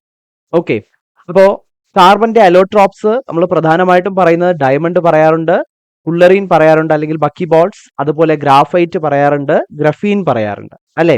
അപ്പൊ ഈ ഗ്രാഫൈറ്റും ഗ്രഫീനും ഏകദേശം സിമിലർ ആണ്. ഗ്രാഫൈറ്റ് എന്ന് പറഞ്ഞാൽ 3D ആണ്. അതായത് ഗ്രഫീൻ എന്ന് പറഞ്ഞാൽ എന്താണ്? കാർബൺ ഇത്തരത്തിൽ പരസ്പരം ഹെക്സഗണൽ ഷേപ്പിൽ കാർബൺ ആറ്റംസ് ഇങ്ങനെ ഇരിക്കുകയാണ്. ഇതേപോലെ ഹെക്സഗൺ പോലെ കാർബൺ ആറ്റംസിന്റെ ഒരു വലിയൊരു ഷീറ്റ്, വലിയൊരു പായ പോലെ ഒരു ഷീറ്റ്. ഓക്കെ, ഇതാണ് ഗ്രഫീൻ. ഈ ഗ്രഫീൻ ഇതുപോലെ പല പല പല ലെയറുകളായിട്ട് ഒന്നിനു മുകളിൽ ഒന്നായിട്ട് നമ്മൾ അടുക്കി വെക്കുകയാണെങ്കിൽ നമുക്ക് കിട്ടുന്നത് എന്താണോ അതിനെ നമുക്ക് വിളിക്കുന്ന പേരാണ് ഗ്രാഫൈറ്റ് എന്ന് പറയുന്നത്. ഓക്കെ, അപ്പോൾ ഗ്രഫീൻ എന്ന് പറഞ്ഞാൽ സിംഗിൾ ലെയർഡ് ആണ്, ഗ്രാഫൈറ്റ് എന്ന് പറഞ്ഞാൽ മൾട്ടിപ്പിൾ ലെയർഡ് ആണ്. ഓക്കെ, അതാണ് ഒന്നാമത് നമ്മൾ മനസ്സിലാക്കേണ്ട പോയിന്റ്. അപ്പൊ ഗ്രഫീനിലും ഗ്രാഫൈറ്റിലും കാർബൺ ആറ്റംസ് ഇത്തരത്തിൽ പരസ്പരം ഒരു ഹെക്സഗന്റെ വെർട്ടെക്സിൽ ഇരിക്കുന്ന പോലെയാ കാർബൺ ആറ്റംസ് ഉള്ളത് അല്ലേ? യെസ്. അപ്പോ അവിടെ ഒരു കാർബൺ ആറ്റം പരസ്പരം എത്ര സിഗ്മ ബോൺസ് ഉണ്ടാക്കുന്നുണ്ട്? ഇതേപോലെ ഒരു ഹണി കോംബ് പോലെ നമ്മളിങ്ങനെ ഹെക്സഗൺസ് ഇങ്ങനെ വരച്ചു പോകുമ്പോൾ ഒരു കാർബൺ ആറ്റം എടുക്കുകയാണെങ്കിൽ ആ കാർബൺ ആറ്റം ചുറ്റുമുള്ള 3 കാർബൺ ആറ്റവുമായിട്ട് 3 സിഗ്മ ബോൺസ് ആണ് ഉണ്ടാക്കുന്നത്. Okay, carbon atoms 3 sigma bonds ഉണ്ടാക്കുന്നുണ്ട്. ക്ലിയർ ആണല്ലോ? യെസ്. അപ്പൊ ഇനി അതിൽ അവശേഷിക്കുന്ന ഒരു ഓർബിറ്റൽ അത് അൺഹൈബ്രിഡൈസ്ഡ് ആയിട്ടുള്ള പി ഓർബിറ്റലാണ്. ഓക്കെ, അപ്പൊ ഒരു അൺഹൈബ്രിഡൈസ്ഡ് ആയിട്ടുള്ള പി ഓർബിറ്റലും ഇതിലുണ്ട്. ഇത്രയാണ് നമ്മൾ ആദ്യം മനസ്സിലാക്കേണ്ടത്. ഓക്കെ, അപ്പൊ 3 സിഗ്മ ബോൺസ് ആണുള്ളത്. ഇനി ഇതിന്റെ ഷേപ്പ് ഒന്ന് നോക്കിയാലോ. ഇതിന്റെ ഷേപ്പ് നോക്കുമ്പോൾ ഒരു കാർബൺ ആറ്റം ഒരു ഇക്വിലാറ്ററൽ ട്രയാങ്കിളിന്റെ 3 വെർട്ടെക്സിലേക്ക് പോയിന്റ് ചെയ്യുന്ന രീതിയിലാണ് മറ്റ് 3 കാർബൺ ആറ്റങ്ങളുമായിട്ട് ലിങ്ക് ചെയ്യുന്നത്. ഓക്കെ, അപ്പൊ ഇത് 3 ഡയമെൻഷനല്ല, ഇറ്റ്സ് എ 2 ഡയമെൻഷണൽ സ്ട്രക്ചർ. അപ്പൊ നമ്മൾ ഹൈബ്രിഡൈസേഷൻ പഠിക്കുമ്പോഴത്തേക്ക് നമുക്ക് അറിയാം, sp ഹൈബ്രിഡൈസേഷൻ നമ്മൾ പഠിച്ച സമയത്ത് എന്താ നമ്മൾ പറഞ്ഞത്? കാർബൺ ആറ്റം എന്താണ്, അല്ലെങ്കിൽ ഏത് sp ഹൈബ്രിഡൈസേഷനിലാണ് ഒരു മോളിക്യൂൾ ഉണ്ടെങ്കിൽ അതിന്റെ ഷേപ്പ് ലീനിയർ ആയിരിക്കും. ഇനി sp2 ഹൈബ്രിഡൈസേഷൻ ആണെങ്കിലോ അതിന്റെ ഷേപ്പ് ട്രയഗണൽ പ്ലാനർ ആയിരിക്കും. അതേ ജോമെട്രി അല്ലേ ഇവിടെയും. ഒരു കാർബൺ ആറ്റം എടുക്കുകയാണെങ്കിൽ അതിന്റെ 3 വെർട്ടെക്സുകളെ ചേർത്ത് വരച്ചാൽ നമുക്കൊരു ഇക്വിലാറ്ററൽ ട്രയാങ്കിൾ കിട്ടും. So the shape is trigonal planar. അപ്പോൾ ഗ്രാഫൈറ്റിലും ഗ്രാഫീനിലും നമുക്ക് കാർബൺ ആറ്റം ഉള്ളത് sp2 ഹൈബ്രിഡൈസേഷനിലാണ്. But the question is asking about carbon nano tubes. അപ്പൊ നമുക്കിനി കാർബൺ നാനോ ട്യൂബ്സിലേക്ക് വരാം. അപ്പോൾ കാർബൺ നാനോ ട്യൂബ്സിന്റെ പ്രത്യേകത, ഈ ഗ്രഫീൻ എന്ന് പറഞ്ഞാൽ നമ്മൾ പറഞ്ഞല്ലോ അത് ഒരു പായ പോലെ ഒരു സിംഗിൾ ലെയർഡ് ആയിട്ടുള്ള ഒരു ഷീറ്റ് ആണ്. ആ ഗ്രഫീനെ നമ്മളൊന്ന് റോളപ്പ് ചെയ്യുകയാണെങ്കിൽ ആ റോളപ്പ് ചെയ്ത് കിട്ടുന്ന സ്ട്രക്ചറിനെ നമ്മൾ വിളിക്കുന്ന പേരാണ് കാർബൺ നാനോ ട്യൂബ്സ്. അപ്പോൾ റോളപ്പ് ചെയ്യുമ്പോൾ it will be in the form of A tube. അതിനെ വിളിക്കുന്ന പേരാണ് കാർബൺ നാനോ ട്യൂബ്. ഓക്കെ, അപ്പോൾ ഈ ബാക്കി വരുന്ന ഒരു അൺഹൈബ്രിഡൈസ്ഡ് ആയിട്ടുള്ള പി ഓർബിറ്റൽ ഉണ്ടല്ലോ, ആ അൺഹൈബ്രിഡൈസ്ഡ് ആയിട്ടുള്ള പി ഓർബിറ്റലിൽ ഒരു ഇലക്ട്രോൺ ഉണ്ട്. And that electron can delocalize. So ഇത്തരത്തിൽ എല്ലാ കാർബൺ ആറ്റത്തിലും അൺഹൈബ്രിഡൈസ്ഡ് പി ഓർബിറ്റൽസ് ഉണ്ട്. അതിലെല്ലാത്തിലും ഡീലോക്കലൈസ് ചെയ്യാൻ കേപ്പബിൾ ആയിട്ടുള്ള ഇലക്ട്രോൺസ് ഉണ്ട്. സോ ഇത് കാരണമാണ് ഗ്രഫീറ്റിലും ഗ്രാഫീനിലും എല്ലാം ഇത്തരത്തിലുള്ള ഒരു കണ്ടക്ടിവിറ്റി, അതൊരു സൂപ്പർ കണ്ടക്റ്റിംഗ് മെറ്റീരിയൽ ആണ്. അപ്പോൾ ആ കണ്ടക്ടിവിറ്റിക്കും അതിന്റെ സ്റ്റെബിലിറ്റിക്കും സ്ട്രെങ്തിനും ഒക്കെ കാരണം ഈ അൺഹൈബ്രിഡൈസ്ഡ് ആയിട്ടുള്ള പി ഓർബിറ്റലാണ്. ഓക്കെ, അപ്പോൾ ദ ക്വസ്റ്റ്യൻ എന്താണ്? What is the hybridisation in carbon nano tubes എന്നാണ്. അപ്പൊ കാർബൺ നാനോ ട്യൂബ്സിലെ ഹൈബ്രിഡൈസേഷൻ ഏതാണ്? It's sp2 hybridisation. So option C is the answer. Okay, ആ ക്വസ്റ്റ്യന്റെ ആൻസർ എന്ന് പറയുന്നത് ഓപ്ഷൻ സി ആണ്. ഇനി അടുത്ത ചോദ്യത്തിലേക്ക് വരാം. അടുത്ത ചോദ്യം എന്ന് പറയുന്നത്, which one of the following method is top down method for preparing nano materials? Nano materials prepare ചെയ്യുന്ന ടോപ്പ് ഡൗൺ മെത്തേഡ് ഏതെന്നാണ്. അപ്പോൾ നാനോ മെറ്റീരിയൽസ് പ്രിപ്പയർ ചെയ്യാനായിട്ട് പ്രധാനമായിട്ടും നമുക്ക് ഇത്തരത്തിൽ ഗ്രൈൻഡ് ചെയ്യുന്ന മെത്തേഡ് പറയാൻ 2 മെത്തേഡ് ഉണ്ട്. ഒന്ന് ടോപ്പ് ഡൗൺ മെത്തേഡ്, മറ്റൊന്ന് ബോട്ടം അപ്പ് മെത്തേഡ്. അപ്പൊ ടോപ്പ് ഡൗൺ മെത്തേഡ് എന്ന് പറഞ്ഞാൽ വലിയ ഒരു പാർട്ടിക്കിളിനെ ഗ്രൈൻഡ് ചെയ്ത്, അതായത് നമ്മളൊരു മെക്കാനിക്കൽ ഫോഴ്സ് ഉപയോഗിച്ചിട്ട് അതിനെ നാനോ പാർട്ടിക്കിൾസിന്റെ ഡയമെൻഷനിലേക്ക് കൊണ്ടുവരും. അപ്പൊ മെക്കാനിക്കലി ഗ്രൈൻഡ് ചെയ്ത് വലിയ മെറ്റീരിയൽസിനെ ബ്രേക്ക് ചെയ്ത് അതിന്റെ ഇപ്പോൾ ബ്രിട്ടിലായിട്ടുള്ള വലിയ മെറ്റീരിയൽസിനെ ബ്രേക്ക് ചെയ്ത് ചെറിയ നാനോ പാർട്ടിക്കിൾസ് ആയിട്ട് മാറ്റുന്ന ആ ഒരു പ്രോസസ്സിനെ നമ്മൾ ജനറലി വിളിക്കുന്ന പേരാണ് ടോപ്പ് ഡൗൺ മെത്തേഡ്. ഓക്കെ, ഇനി ബോട്ടം അപ്പ് മെത്തേഡ് എന്ന് പറയുമ്പോൾ വളരെ സ്മോൾ ഡയമെൻഷനുള്ള പാർട്ടിക്കിൾസിനെ അഗ്രിഗേറ്റ് ചെയ്തിട്ട് നാനോ മെറ്റീരിയൽസിന്റെ ആ ഒരു ഇതിലേക്ക് കൊണ്ടുവരുന്നതാണ് ബോട്ടം അപ്പ് മെത്തേഡ്. അപ്പോൾ ഇവിടെ നമുക്കുള്ളതിൽ ഓപ്ഷൻസ് തന്നിട്ടുണ്ട്: സോൾജൽ, അതുപോലെ ball milling, solvothermal, chemical vapour deposition. ഇത്രയുമാണ് തന്നിട്ടുള്ളത്. അപ്പോൾ ഇങ്ങനെ ഗ്രൈൻഡ് ചെയ്യുക, മെക്കാനിക്കൽ ഫോഴ്സ് ഉപയോഗിക്കുക എന്നൊക്കെ പറയുമ്പോൾ അതുമായിട്ട് കണക്ട് ചെയ്യാൻ പറ്റുന്ന ഒരു ഓപ്ഷനെ നമുക്ക് ഇതിൽ തന്നിട്ടുള്ളൂ. It's ball milling. ഓക്കെ, അപ്പോൾ ബോൾ മില്ലിംഗ് ആണ് നമ്മുടെ ഉത്തരം. The correct option is option B, ball milling. ബാക്കി എല്ലാ മെത്തേഡും sol gel, solvothermal, chemical vapour deposition, ഈ മെത്തേഡ്സ് എല്ലാം ബോട്ടം അപ്പ് മെത്തേഡ് ആണ്. ഓക്കെ, ഇത്തരത്തിലാണ് നാനോ പാർട്ടിക്കിൾസ് അല്ലെങ്കിൽ നാനോ മെറ്റീരിയൽസിന് നമ്മൾ പ്രിപ്പയർ ചെയ്യുന്നത്. ഓക്കെ, അതൊരു വളരെ പ്രധാനപ്പെട്ട ഒരു ക്വസ്റ്റ്യൻ ആണ്. പക്ഷേ ഡയറക്റ്റ് ക്വസ്റ്റ്യൻ ആണ്, വളരെ ബുദ്ധിമുട്ടൊന്നുമുള്ള ക്വസ്റ്റ്യൻ അല്ല. വളരെ ഡയറക്റ്റ് ആയിട്ട് നമുക്ക് ചെയ്യാൻ പറ്റുന്ന ഒരു ഈസി ക്വസ്റ്റ്യൻ ആണ്. ഓക്കെ, ഇനി 69ാമത്തെ ചോദ്യം. 69ാമത്തെ ചോദ്യം: what is the main ingredient of cement? സിമന്റിലെ പ്രധാനപ്പെട്ട ഇൻഗ്രീഡിയന്റ് എന്താണ് എന്നാണ് ചോദ്യം.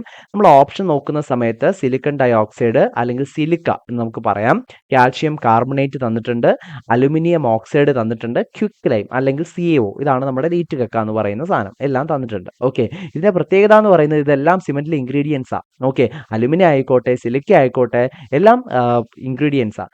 എന്നാലും പ്രധാനമായിട്ട് നമ്മൾ സിമന്റ് പറയുമ്പോഴത്തേക്ക് അതിൽ പ്രധാനപ്പെട്ട ഇൻഗ്രീഡിയന്റ് എന്ന് പറയുന്നത് ഇറ്റ്സ് CaO, കാൽഷ്യം കാർബണേറ്റ്. അപ്പോൾ സിമന്റ് ഉണ്ടാക്കുന്ന വെരി ഫസ്റ്റ് സ്റ്റെപ്പ് എന്ന് പറയുന്നത് തന്നെ എന്താണ്? കാൽഷ്യം കാർബണേറ്റിന്റെ ഡീകമ്പോസ് ചെയ്തിട്ട് അതിന്റെ ബേസ് മെറ്റീരിയൽ ആയിട്ടുള്ള ക്വിക്ക് ലൈം അല്ലെങ്കിൽ CaO ഉണ്ടാക്കുന്ന മെത്തേഡാണ് സിമന്റ് ഉണ്ടാക്കുന്ന ഫസ്റ്റ് മെത്തേഡ് എന്ന് പറയുന്നത്. Okay, so that is the option D is the option. Okay, അപ്പോൾ ഇവിടെ കാൽഷ്യം ഓക്സൈഡ്, അതുപോലെ അലുമിനിയം ഓക്സൈഡ്, അയണിന്റെ ഓക്സൈഡ്, ഇതെല്ലാം കൂടെ മിക്സ് ചെയ്തിട്ട് നമുക്കൊരു മിക്സ്ചർ കിട്ടും, സിമെന്റിന്റെ ഒരു മിക്സ്ചർ കിട്ടും. ഈ ഒരു മിക്സ്ചറാണ് അതിന്റെ ഒരു ബേസ് മെറ്റീരിയൽ എന്ന് പറയുന്നത്. അപ്പോൾ ഈ ബേസ് മെറ്റീരിയൽ നമ്മൾ ഈ ഓപ്ഷനിൽ കണ്ട എല്ലാം ഉണ്ടല്ലേ? യെസ്, അതുകൊണ്ട് ആ ബേസ് മെറ്റീരിയലിനെ നമ്മൾ വിളിക്കുന്ന പേര് സിമെന്റ് ക്ലിങ്കർ എന്നാണ്. സിമെന്റ് ക്ലിങ്കർ എന്ന് വിളിക്കും. ഈ സിമെന്റ് ക്ലിങ്കറിന്റെ ഒരു പ്രശ്നം എന്ന് പറഞ്ഞാൽ പെട്ടെന്ന് ഇത് സെറ്റ് ചെയ്യും. ഓക്കെ, ഇതിന്റെ സെറ്റിംഗ് ടൈം എന്ന് പറഞ്ഞാൽ വളരെ കുറവാണ്. അപ്പോൾ പെട്ടെന്ന് സെറ്റ് ചെയ്യും എന്നുള്ളത് കൊണ്ട് ആ സെറ്റിംഗ് ടൈമിനെ ഒന്ന് നോർമലൈസ് ചെയ്ത് ഒരു സാധാരണ അവസ്ഥയിലേക്ക് കൊണ്ടുവരാനായിട്ട് നമ്മൾ ഉപയോഗിക്കുന്ന ഒരു കോമ്പൗണ്ടിനെ വിളിക്കുന്ന പേരാണ് ജിപ്സം. ജിപ്സം വെച്ചിട്ടും ക്വസ്റ്റ്യൻ ചോദിച്ചിട്ടുണ്ട്. അപ്പോൾ അത് വളരെ ഇമ്പോർട്ടൻ്റ് ആയിട്ടുള്ള ഒരു ഭാഗമാണ് സിമെന്റ് എന്ന് പറയുന്നത്. അപ്പോൾ അതൊന്ന് നോക്കി വെച്ചിരിക്കുക. എന്നാലും ക്വസ്റ്റ്യൻ വളരെ ഈസി ആയിട്ടുള്ള ക്വസ്റ്റ്യൻ ആണ്. Main ingredient of cement, question ശ്രദ്ധിച്ച് വായിക്കുക. മെയിൻ ഇൻഗ്രീഡിയന്റ് ഓഫ് സിമെന്റ് എന്ന് പറയുന്നത് it's CaO. So option D is the answer. Okay, ഇനി അടുത്ത ചോദ്യത്തിലേക്ക് പോകാം. 70ാമത്തെ ചോദ്യം. 70ാമത്തെ ചോദ്യം എന്ന് പറയുന്നത് blue shift in UV visible spectroscopy refers to. എന്താണ് ബ്ലൂ ഷിഫ്റ്റ്? എന്താണ് UV വിസിബിൾ സ്പെക്ട്രോസ്കോപ്പിയിലെ ബ്ലൂ ഷിഫ്റ്റ് എന്താണ് എന്നാണ് ക്വസ്റ്റ്യൻ. അപ്പോൾ നമുക്ക് ഈ ബ്ലൂ കളറിന്റെ പ്രത്യേകത ഒന്ന് നോക്കാം. ബ്ലൂ കളറിന്റെ പ്രത്യേകത എന്ന് പറഞ്ഞാൽ ബ്ലൂ കളർ ഹയർ ഫ്രീക്വൻസി, നല്ല കൂടിയ ഫ്രീക്വൻസി ഉള്ള, കൂടിയ എനർജി ഉള്ള കളറാണ് ബ്ലൂ കളർ എന്ന് പറയുന്നത്. അപ്പോൾ ഫ്രീക്വൻസിയും വേവ് ലെങ്ത് തമ്മിൽ ഒരു റെസിപ്രോക്കൽ റിലേഷൻ അല്ലേ? ഓക്കെ, അപ്പോൾ ഹയർ ഫ്രീക്വൻസി എന്ന് പറയുമ്പോഴത്തേക്ക് എന്താണ്? Shorter wave length. അപ്പോൾ അതാണ് ബ്ലൂ കളറിന്റെ പ്രത്യേകത. ഇപ്പൊ എന്താ ഈ ബ്ലൂ ഷിഫ്റ്റ്, റെഡ് ഷിഫ്റ്റ്, ഇതിന്റെയൊക്കെ പ്രത്യേകത എന്ന് പറഞ്ഞാൽ ചിലപ്പോൾ ഏതെങ്കിലും ഒരു ഗ്രൂപ്പ് എക്സ്ട്രാ നമ്മൾ സ്പെക്ട്രോസ്കോപ്പി, UV വിസിബിൾ സ്പെക്ട്രോസ്കോപ്പി ചെയ്യുന്ന സമയത്ത് ഒരു ബേസ് കോമ്പൗണ്ട് ഉണ്ടാവും. ഈ ബേസ് കോമ്പൗണ്ടിലേക്ക് മറ്റേതെങ്കിലും ഒരു ഗ്രൂപ്പ് ആഡ് ആവുന്ന സമയത്ത് ഈ ബേസ് കോമ്പൗണ്ടിൽ കാണിക്കുന്ന അതിനേക്കാൾ ആ ഒരു പീക്ക്, അതിന്റെ ഒരു അബ്സോർപ്ഷൻ പീക്ക് എന്നൊക്കെ പറയും, അല്ലെങ്കിൽ അബ്സോർപ്ഷൻ മാക്സിമ എന്നൊക്കെ പറയും. ആ ഒരു മാക്സിമ നേരത്തെ ഉണ്ടായിരുന്നതിൽ നിന്നും മറ്റൊരു ഭാഗത്തേക്ക് ഷിഫ്റ്റ് ആവും. ഓക്കെ, ഇത്തരത്തിലുള്ള ഷിഫ്റ്റുകൾ UV വിസിബിൾ സ്പെക്ട്രോസ്കോപ്പിയിൽ വളരെ സാധാരണമാണ്. സോ ഈ ഷിഫ്റ്റിന്റെ എക്സ്റ്റെന്റ് അനുസരിച്ചിട്ടാണ് നമ്മൾ ഏതാണ് അറ്റാച്ച്ഡ് ആയിട്ടുള്ള ഗ്രൂപ്പ് എന്നെല്ലാം തിരിച്ചറിയുന്നത്. ഓക്കെ ആണല്ലോ. യെസ്. അപ്പോൾ യു വി വിസിബിൾ സ്പെക്ട്രോസ്കോപ്പി എന്ന് പറഞ്ഞാൽ അതാണ്. ഈ യു വി വിസിബിൾ സ്പെക്ട്രോസ്കോപ്പിയിൽ അപ്പോൾ നമുക്ക് പ്രധാനമായിട്ടും രണ്ട് ഷിഫ്റ്റുകൾ പഠിക്കാനുണ്ട്. ഒന്ന് റെഡ് ഷിഫ്റ്റും മറ്റൊന്ന് ബ്ലൂ ഷിഫ്റ്റും. അപ്പോൾ റെഡ് ഷിഫ്റ്റ് എന്ന് പറഞ്ഞാൽ റെഡ് നമുക്കറിയാം ഹയർ വേവ് ലെങ്ത് ഉള്ള ലോവർ ഫ്രീക്വൻസി ഉള്ള ഒരു നിറമാണ്. അപ്പോൾ റെഡ് ഷിഫ്റ്റ് എന്ന് പറഞ്ഞാൽ എന്തായിരിക്കും? ഹയർ വേവ് ലെങ്തിലോട്ട് ഷിഫ്റ്റ് ആവുന്നതായിരിക്കും റെഡ് ഷിഫ്റ്റ്. അപ്പോൾ ബ്ലൂ ഷിഫ്റ്റ് എന്തായിരിക്കും? ഷോർട്ടർ വേവ് ലെങ്തിലോട്ട് ഷിഫ്റ്റ് ചെയ്യുന്ന ഒരു പ്രോസസ്സിനെ നമ്മൾ വിളിക്കുന്ന പേരാണ് ബ്ലൂ ഷിഫ്റ്റ്. അപ്പോൾ അതിനനുസരിച്ച് അപ്പോൾ ഷോർട്ടർ വേവ് ലെങ്ത് പറയുമ്പോഴത്തേക്ക് ഹയർ ഫ്രീക്വൻസി ആണ് അല്ലേ? അപ്പോൾ ഇവിടെ ഇങ്ങനെ വെച്ച് നോക്കുമ്പോൾ ഓപ്ഷൻ സിയും ഓപ്ഷൻ ബിയും നോക്കൂ, ഇത് രണ്ടും സെയിം ആൻസർ അല്ലേ?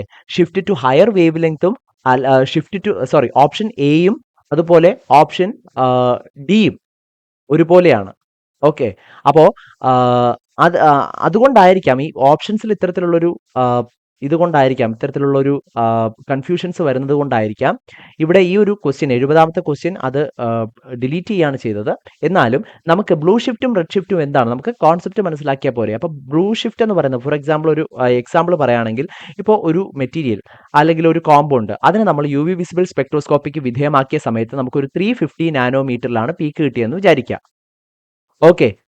അപ്പോൾ അതിനൊരു 300 നാനോമീറ്ററിലേക്ക് അതിലേക്ക് മറ്റൊരു ഗ്രൂപ്പും കൂടെ അറ്റാച്ച് ചെയ്തപ്പോഴത്തേക്ക് അതിന്റെ അബ്സോർപ്ഷൻ മാക്സിമം ഒരു 300 നാനോമീറ്ററിലേക്ക് ഷിഫ്റ്റ് ചെയ്തു.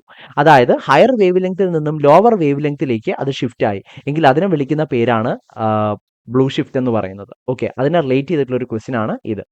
ആ ക്വസ്റ്റ്യൻ പക്ഷേ ഡിലീറ്റ് ചെയ്തു.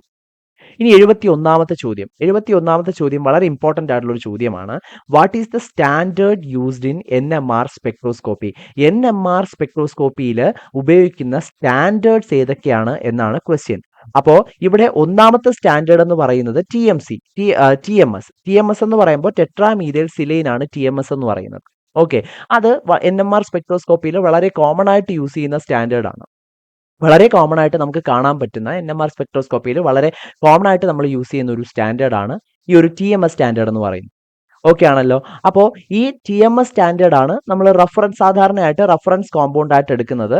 കാരണം ഈ TMSന്റെ പ്രത്യേകത, ടെട്രാമീഥൈൽ സിലൈന്റെ പ്രത്യേകത എന്ന് പറയുന്നത് ഇവിടെ സിഗ്നൽ എന്ന് പറയുന്നത് നമുക്ക് കിട്ടുന്നത് ഒരു ഫിക്സഡ് സിഗ്നൽ ആണ് കിട്ടുന്നത്. ഓക്കെ, ഫിക്സഡ് സിഗ്നൽ അല്ലെങ്കിൽ ഒരു സിംഗിൾ ഷാർപ്പ് പീക്ക് എന്നൊക്കെ പറയും. സിംഗിൾ ഷാർപ്പ് പീക്ക്, അതായത് ഇവിടെ ഒരു 0 ppm ഈ TMS നമ്മൾ ഉപയോഗിക്കും. നമുക്കുള്ളൊരു ഗുണമെന്ന് പറഞ്ഞാൽ 0 ppm എന്ത് കിട്ടുന്നത്? നമുക്ക് ഒരു ഷാർപ്പ് കിട്ടുന്നത് അല്ലെങ്കിൽ നമുക്കൊരു സിഗ്നൽ കിട്ടുന്നത്. ആൻഡ് ആ ഒരു വാല്യൂ ഫിക്സഡ് ആണ്. ഓക്കെ, ഇനി രണ്ടാമത്തെ കോമ്പൗണ്ട് ഒന്ന് നോക്കാം. It is CdCl3. എന്തായാലും ബെൻസീനും CHCl3യും എന്തായാലും വരില്ല കേട്ടോ. ക്ലോറോഫോം ആണ് CHCl3, അതുപോലെ ബെൻസീൻ, ഇത് രണ്ടും എന്തായാലും വരില്ല. അപ്പൊ ഇത് രണ്ടും നമുക്ക് കട്ട് ചെയ്യാം. ബാക്കിയുള്ള കോമ്പൗണ്ട്സ് നോക്കാം. അപ്പൊ ഇവിടെ CdCl3 നമുക്കൊന്ന് എടുക്കാം. ഓക്കെ,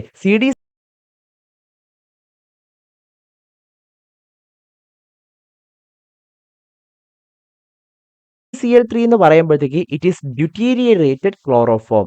അതായത് ക്ലോറോഫോം എന്ന് പറഞ്ഞാൽ എന്താണ്? നമ്മുടെ നാലാമത്തെ കോമ്പൗണ്ട് ഒന്ന് ശ്രദ്ധിക്കൂ. It's CHCl3. അപ്പോൾ അതാണ് ക്ലോറോഫോം. ഓക്കെ, അപ്പോൾ പിന്നെ CHI3 വന്നാൽ അയഡോഫോം അങ്ങനെയൊക്കെ പറയും. അതും നമ്മുടെ സിലബസിൽ ഉണ്ടായിരുന്നു. ഈ ഒരു ലീഗൽ മെട്രോളജിയുടെ സിലബസിൽ ഉണ്ടായിരുന്നു. അപ്പോൾ അവിടെ ഹൈഡ്രജന് പകരം ഹൈഡ്രജന്റെ മറ്റൊരു ഐസോടോപ്പ് ആയിട്ടുള്ള ഡ്യൂറ്റീരിയം വരികയാണെങ്കിൽ അതിനെ നമ്മൾ വിളിക്കുന്ന പേരാണ് CdCl3. ഓക്കെ, ഡ്യൂറ്റീരിയേറ്റഡ് ക്ലോറോഫോം എന്ന് പറയും. ഓക്കെ, ആ ഡ്യൂറ്റീരിയേറ്റഡ് ക്ലോറോഫോം സാധാരണയായിട്ട് NMR സ്പെക്ട്രോസ്കോപ്പിയിൽ ഒരു സോൾവെന്റ് ആയിട്ടാണ് ഉപയോഗിച്ച് വരുന്നത്. ശ്രദ്ധിച്ച് കേൾക്കുക, NMR സ്പെക്ട്രോസ്കോപ്പിയിൽ ഒരു സോൾവെന്റ് ആയിട്ടാണ് ഉപയോഗിച്ച് വരുന്നത് എങ്കിൽ പോലും ചില കേസുകളിൽ അത് സ്റ്റാൻഡേർഡ് ആയിട്ട് ഉപയോഗിക്കുന്നുണ്ട്. ഇത് സ്റ്റാൻഡേർഡ് ആയിട്ട് ഉപയോഗിക്കുമ്പോൾ ഈ ഡ്യൂറ്റീരിയേറ്റഡ് ക്ലോറോഫോം നമ്മൾ സ്റ്റാൻഡേർഡ് ആയിട്ട് ഉപയോഗിക്കുമ്പോൾ അതിൽ വരുന്ന ഒരു പ്രശ്നം എന്ന് പറഞ്ഞാൽ ഡ്യൂറ്റീരിയം എന്ന് പറഞ്ഞാൽ ഹൈഡ്രജന്റെ ഒരു ഐസോടോപ്പ് ആണ്. അപ്പോൾ എത്ര പ്യുവർ ആയിട്ടുള്ള CdCl3 നമ്മൾ എടുത്തെന്ന് പറഞ്ഞാലും അതിൽ വളരെ ചെറിയ എമൗണ്ട് ഓഫ് CHCl3 ഉണ്ടാവും. ഓക്കെ, വളരെ ചെറിയ എമൗണ്ട് ഓഫ് ക്ലോറോഫോം ഉണ്ടാവും. അപ്പോൾ ഇങ്ങനെ ഈ CL3 സ്മോൾ എമൗണ്ടിൽ കിട്ടിക്കഴിഞ്ഞാൽ ഏകദേശം 7.26 ppm നമുക്ക് എന്ത് കിട്ടും? ഒരു റെസിഡ്യുവൽ പീക്ക് കിട്ടും. അതായത് ഇതിൽ അവശേഷിക്കുന്ന റെസിഡ്യൂ കാരണം ഒരു പീക്ക് എവിടെ കിട്ടും? ഒരു 7.26 ഒരു എക്സ്ട്രാ പീക്ക് കിട്ടും. പക്ഷേ TMS ഉപയോഗിക്കുന്ന സമയത്ത് ആ ഒരു പ്രശ്നമില്ല. അവിടെ നമുക്ക് കിട്ടുന്നത് എന്താണ്? അവിടെ നമുക്ക് കിട്ടുന്ന ഒരു സിംഗിൾ ഷാർപ്പ് പീക്കാണ്. പക്ഷേ CdCl3 ഉപയോഗിക്കുമ്പോൾ അവിടെ ഒരു റെസിഡ്യൂവൽ പീക്ക് കിട്ടും due to the presence of trace amount of CH Cl3 along with CdCl3. അത് നമുക്ക് ഈ രണ്ടും ഹൈഡ്രജൻ തന്നെ ആയതുകൊണ്ട്, ഡ്യൂട്ടീരിയം ഹൈഡ്രജന്റെ ഒരു ഐസോടോപ്പ് ആണെങ്കിൽ പോലും അത് ഹൈഡ്രജൻ തന്നെയാണ്. അതിന്റെ ഫിസിക്കൽ പ്രോപ്പർട്ടിയിൽ മാത്രമേ ചെറിയ വ്യത്യാസങ്ങളുള്ളൂ, കെമിക്കൽ പ്രോപ്പർട്ടീസിൽ കാര്യമായിട്ടുള്ള വ്യത്യാസങ്ങളില്ല. അതുകൊണ്ട് തന്നെ ഇതിന്റെ സെപ്പറേഷൻ വളരെ ഡിഫിക്കൽട്ട് ആണ്. ഹയസ്റ്റ് അല്ലെങ്കിൽ 100% CdCl3 കിട്ടുക എന്ന് പറഞ്ഞാൽ ഇറ്റ്സ് ഇമ്പോസിബിൾ. അതിൽ ചെറിയ എമൗണ്ട് ഓഫ് CH Cl3 ഉണ്ടാവും.